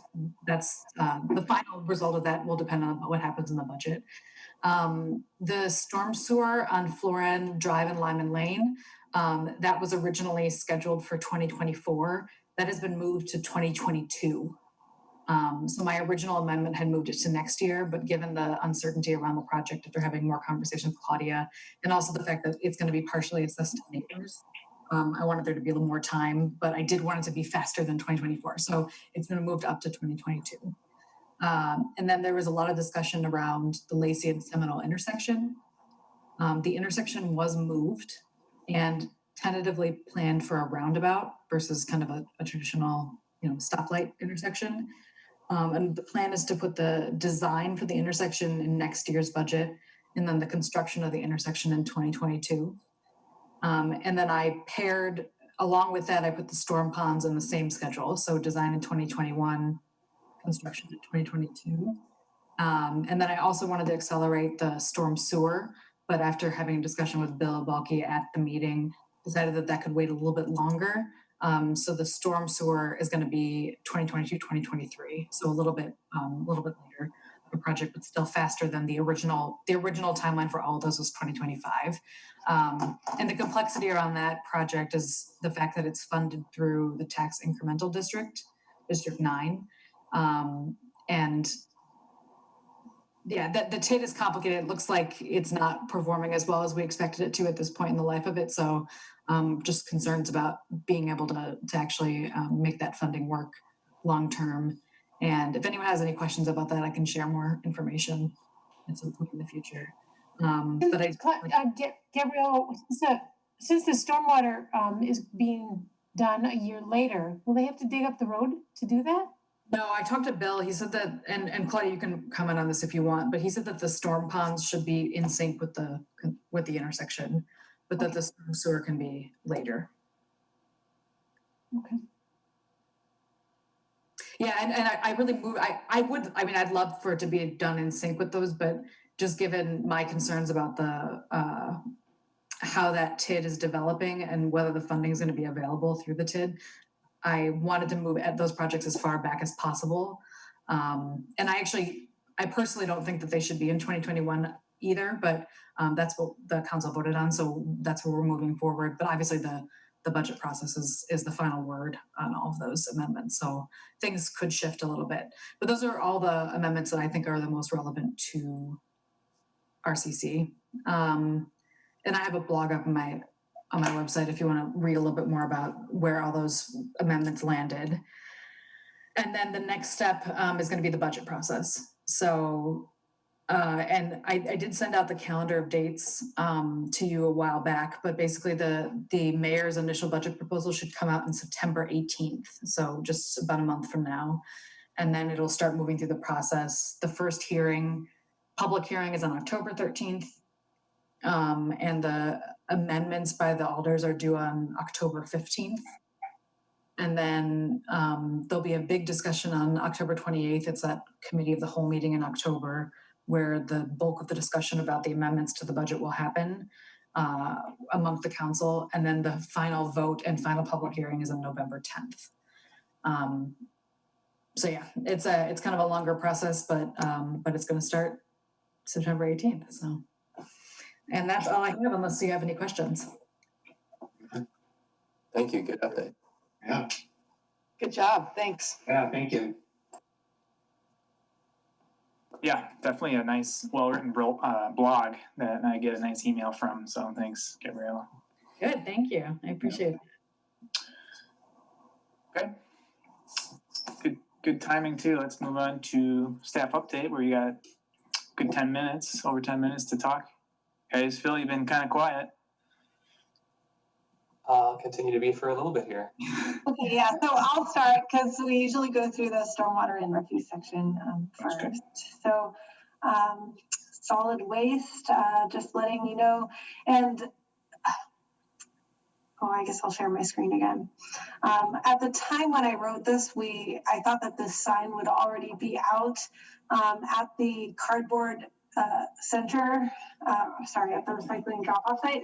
But for whatever reason, it printed incorrectly. So we sent them the file, and when they printed it, it looked incorrect. So we actually need to work through getting them to fix the way it was printed. But we will very soon have a sign at the recycling drop-off site, just reminding people that we do have unlimited recycling available for residents to take advantage of at the curb. Claudia, it's a great sign, and maybe you can stick it in the Fitchburg City page of the Star for a little bit. Yeah. Send it. Can you also send it to me? I can put it on neighborhoods Facebook pages. Sure, I can do that. Yeah. Thanks. I'm pretty sure that the unlimited cardboard recycling was also on the city Facebook page in the last month or month and a half. There was at least one post about it, I think. Yeah, there might have been a post, but I'm not sure. I don't think I sent the sign. I don't think it was this sign. I think it was something else. Oh, okay, yeah. It might not have been, same content, but maybe a little different presentation, yeah. Yeah. But yeah, this is a great image. Very Yeah. eye-catching, so, yeah. Mhm. let's give it Oh, a- good, I'm glad to hear that. So that should be out shortly, and I will be sure to ask to have that in the Fitchburg Star, and then I'll also send it out to everyone in the RCC, and Shelley, you especially, to distribute as you are able. And then the stormwater update, so the burn pond contract was awarded, and the pre-con was July 2. At this time, we still don't know the exact timeline for the project, but the substantial completion date is still October 15. I do foresee having to do a contract amendment to that one because we are having trouble getting the vegetated mat. So originally we selected the alternate to have vegetated mat put in certain portions of the retrofit project. But the way that works is you need to actually order the mat, I think 12 to 16 weeks in advance. And if you don't, you're kind of at the whim of what's available. And there are also physical limitations as well, because nurseries only have so much greenhouse space available. So if you have a really big order like this, they might not be able to accommodate actually growing the vegetated mat for you. So we're working with the contractor. I think we'll be able to get about half of what we originally wanted as vegetated mat, and then the rest we'll have to make do with seeded matting, seeded matting and plugs, which should be fine. But I was hoping, and actually maybe it will be beneficial for the city because we can see how those two products compare. I've just heard anecdotally that vegetative mat, and it also makes sense intuitively to me that would be better and hold up better over time. But this will be a spot where we can really see side by side how those products compare and how much maintenance they need over the long term. So that's the silver lining, I guess. We'll be able to compare those products. Field and Stream conducted their inspections of the stormwater facilities to categorize the existing vegetation and provide recommendations for vegetation management at each stormwater facility. Those efforts happened at the end of July, and I believe he was going to get me a little write-up about that by the end of August, I believe is what we had talked about. So maybe next week or the week after, I'll be seeing a write-up on that and can share that with the RCC. EOR is working on the Lake Barney study, and again, as Gabriella mentioned, we presented to council, and then we're also going to the committee of the whole on September 23rd. And I have to apologize to Phil because usually I reach out to him to get input on this sustainability update, and I really dropped the ball on asking that with enough time for him to put this in here. So I just put none, but if you want to give an update, Phil. Sure. Yeah, I can give a little bit of one. I have been focused a lot in the last month on working with the bicycle committee. So they've been getting a little bit more of my time lately, but last year we were renewed as a bike-friendly community by the League of American Bicyclists at the silver status. We are very much determined to get Fitchburg to gold and figure out what we need to do to get there. So that's been a big topic of discussion between myself and the committee chairman and some other staff members, trying to figure out what kind of data we need to get, what improvements need to be made around Fitchburg, and what partners we should be working with. So it's been a lot more on the bike committee than RCC things in the last month. I don't remember if I mentioned last month that I did get this approval, but the Midwest Renewable Energy Associates Rise Up Midwest partnership that I mentioned last month did get approval from both Pat and the mayor to sign Fitchburg up for that. So we are officially listed as a partner now on MREA's website. In the next Green E-News, I'll be including some information about that effort. There was a little bit of weirdness in the solar panels at the library. So we had a couple weeks where I couldn't actually track any data, and I had to go through an investigation of that with Kevin, the facilities manager. We got it figured out. It turns out there was about a week where one solar panel wasn't actually generating electricity, 2 weeks where another one wasn't. But Kevin was able to meet with a representative from Arch Electric to figure out what was going on. And the good news out of that was that I finally got an alert set up from Also Energy, where we track our solar production. So if we ever get any kind of an alert from our solar panels to their data aggregation website, I will now get an email about it, where before I make manual updates to all of our energy data trackers internally on my computer. So what happened was it stopped sending data to Also Energy on July 1st. I checked on August 4th to get data, so there was an entire month where data wasn't being uploaded. The good news was it wasn't a full month that electricity wasn't being produced. It was just part of that time, but I'll get a quicker notification about that in the future, which is quite a relief, because I can't go check it 3 times a week to make sure everything's working right. Don't quite have the time for that.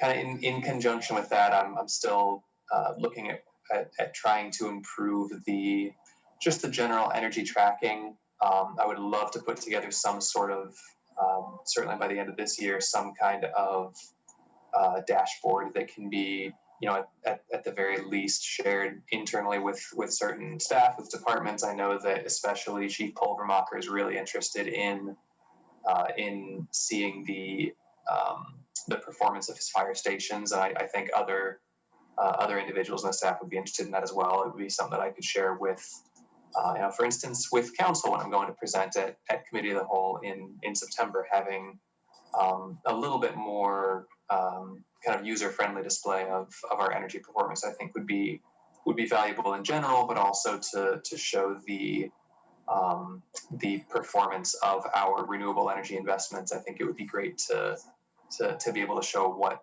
the balance is between energy we're purchasing and energy that we're producing, fossil fuel generated versus renewable generated, what's our effective dollar per unit of energy, all these kinds of things I think could be really useful to show. So that's all high up on my wish list, but none of it has a deadline, so it always tends to get pushed to the back burner. I'm hoping that'll be done this year. The last thing is, and I can share my screen quickly here. It's nothing particularly fancy, but there was a question. There was a question last month. I believe it was Diane that asked about this, and let me figure out. Go share screen. There was a question last month about our Green Power Tomorrow purchases when I was presenting on the Office of Energy Innovation grant report that we had. And Diane, you asked about the money that we've been putting into Green Power Tomorrow, and would it be better spent on energy efficiency purchases? My first answer is both. I'm a big fan of and rather than or. If we have the money to put in both, it's, I don't see a reason to stop pursuing the Green Power Tomorrow purchases. I believe, I'd have to go confirm this. I believe it's an extra cent per kilowatt hour that we spend to participate in Green Power Tomorrow. The getting more directly to the question you asked, though, if there is a trade-off here, and if we have energy efficiency improvements that we could pursue instead with the same money, I just did a quick kind of a quick test run here, looking at the essentially the amount of energy that we saved with the retro commissioning study project. So this 123,473 is the kilowatt hour savings that were projected from the retro commissioning. And I'm going with the projected savings because the way that we track energy data, it's very difficult after the fact to verify that the equipment is saving what was projected. We can look at year over year city use and building use, but it's really hard to drill it down to specific equipment. But I looked at the projected savings for all of the electric retro commissioning projects. I looked at what the projected cost was for those projects, and that's in blue here. So our RCX costs in year one, so above what we were already spending on energy. here's what we would spend on those equipment upgrades if we did them all at the same time, compared to if we wanted to save the exact same amount of energy by purchasing that 123,000 kilowatt hours with Green Power Tomorrow purchases. So essentially it's an offset instead of energy efficiency. So every year we're only paying a cent per kilowatt hour, which, you know, in year one, it's $45,000 for the equipment upgrades versus, or I guess it was a several year thing, but $45,000 in year one for equipment upgrades. In year two, in year one, we'd have $1,200 in Green Power Tomorrow, but it only takes a couple of years, as you can see here. At some point, and this is something I think I mentioned last month, the cheapest kilowatt hour, the cheapest therm is the one that you don't use. So if we can put money into energy efficiency projects, the initial expenditure is almost always going to be higher than a cent per kilowatt hour. That's a crazy good rate for a renewable energy purchase. But over time, the Green Power Tomorrow doesn't decrease the amount of energy that we're using by itself. And so every year we're still paying that amount. So just figured out why this goes down to a smaller amount. This isn't annual expenditures. So that's, this is cumulative year 1, 2, 3, 4, 5. So cumulatively, every year we're spending that $1,200 for the Green Power Tomorrow. So by year 3, we've spent a total of $3,705. By year 5, a total of $6,100. For the retro commissioning, the energy efficiency, we spend everything in year 1, and then it starts coming back as savings, so that by year 4, we're in a net positive and we've saved money. All that to say, this is a completely hypothetical scenario where we could do this direct one-for-one trade-off. But it's definitely something worth keeping in mind, that if we get to a point where we're looking at an energy efficiency project and that cost is an issue and it's a difference of $1,000, that if we could free that up, maybe at that point it could be worth looking into whether we need to possibly stop participating in Green Power Tomorrow, because we know that money actually would be used somewhere else instead. At this point, we haven't faced that kind of a trade-off scenario, but it's definitely something worth keeping in mind. Certainly, if we were considering more Green Power Tomorrow investment versus energy efficiency, I think it's pretty clear that the energy efficiency is going to be the winner long term. I really appreciate you going through that hypothetical exercise and looking into this, but in my opinion, we face that trade-off every year because we're paying Green Power Tomorrow. Those lights in the room where we would normally be meeting have needed replacing for, I don't know, a decade. And in the last decade, what we've paid to Green Power Tomorrow, we could have replaced those lights, but we can't get the money to replace those lights. So I think those trade-offs happen every year. I think that I don't think that the city is at the point where nothing could be made more efficient. So every year we're paying to keep going. So on the lighting, some of it, this is one I need to talk with Kevin more, and I need to reach out to Focus on Energy. Part of the issue has been costs. I think the much larger issue, we have done some replacements like in the hallways of City Hall. Those are now LEDs. Some of the issue has just been, it's been about having the proper expertise in the building to tell us this is the equipment you have right now. If you want to produce the same effective, what's the term, foot candles of lighting, the same lumens to light up processes, here's exactly what LEDs you would replace them with. That kind of a walkthrough, I don't think we've had done in all the buildings. So I've got it on my list to also reach out to Focus on Energy and see what it would take to get a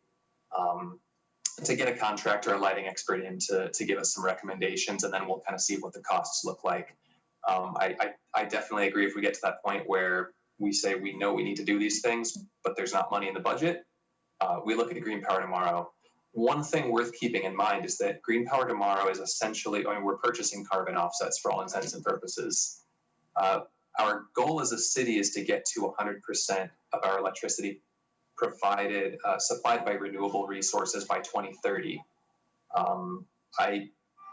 I think that there are enough areas where efficiency is not going to get us there, we're not going to be we're not going to have 100% solar electricity on our own by 2030 installed on city property.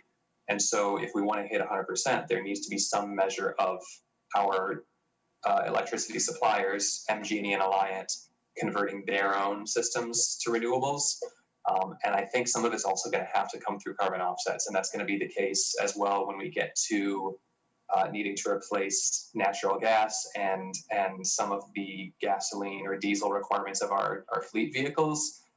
We're not at a point right now where it's going to be feasible anytime in the short term to convert our heavy duty trucks running on diesel to say renewable natural gas in the way that Madison's been doing. It's just a different scale. They can do 10% of their fleet, and they can do one garage basically, and it's 10% of their heavy duty fleet. We can do one garage, and that's 100% of ours. And so it's a much bigger investment for us to do that sort of a thing. And so things like carbon offsets, I think, are still going to be an important part of pushing to 100%. When the energy efficiency comes up, if there is a conflict there, we're not at a point where the only thing remaining is offsets. And so maybe at this point, we invest that money in something that's a little bit more, that's got a little bit more of that long-term benefit, like efficiency. I think at some point, if we get up to a 50-60% and realize there's nothing else that we can do that's economically feasible, then at that point, something like a Green Power Tomorrow has to be considered. But I would suspect that at least at this point, you're probably right. That's not the point we're at, and there is still efficiency that would provide us with some pretty big impacts. But again, that's just going to have to be a case by case basis. At this point, I don't know of anything that specifically would need the money we're putting into Green Power Tomorrow, but it is for sure something I'm keeping in mind. Good, thank you. I have one other question. If you don't mind if I back up. I've noticed a lot of communities, including Madison and Fort Atkinson, they're marking roads where pedestrians walk across or bike paths cross the roads. Is the bicycle committee working on doing that? Because there are several examples, but one example that comes to mind is where the bike path crosses Lacey Road just west of Seminole Highway. That's it. Do you know what I'm talking about? They've sort of they have like bright yellow and it's the bright green kind of. Yeah, that's I think people come across that bike crossing in their vehicle sort of as a surprise. I mean, I know there's a small sign that alerts you to it, but it doesn't really alert anybody to it. Yeah, and that one especially, it's a good one to point out because it's an unusual place for a bike intersection. Yeah. Because it's 30, 40 feet away from a T intersection of the roads. And I know that one is, just follows an old train track. So it's in a weird location. That's also something that with the update to the Lacey Seminole intersection in a couple of years, that is going to be upgraded as well. But in general, that'd be a question I'd have to ask Bill. It's not something that the bike committee has discussed since I've arrived. I haven't heard it discussed. It hasn't come up in my conversations with Bill when talking about bike trail and road construction things, but it's certainly something I can ask about. Yeah, I think it's a nice safety item. I think especially in places where it's an unexpected crossing, for sure. Yeah. Thanks. Mm-hmm. All right. Well, thanks for the update, staff. Were you done, Phil? Because I think I interrupted you midway through. That was the end of my update, so it was, okay. Worked out great. Cool. With that, I think the only last thing is just the announcements. The next meeting, we had a doodle poll, and it was determined to be tentatively scheduled for Thursday, September 24th. And that was primarily based on the availability of Phil and Claudia, and I guess myself too. But I think, that's what we strive to at least schedule these, off tentative or off the typical meeting dates. So a little background on that. Again, it'll be from Zoom, same procedure as previous meetings. But then the meeting after that, we've determined that it'll be, second Mondays. So that'll be that. Quick turnaround. Yeah. Good. And then a couple other comments there. You can always watch from home. You can always participate. And then I think that's about it. Any final comments? Great. I think another great meeting, another meeting that went to the scheduled time. So I think, good meeting, and we're looking forward to the next one. And if there's no comments, I'll adjourn this meeting. Nice job, Ron. Good job, everyone. Yeah,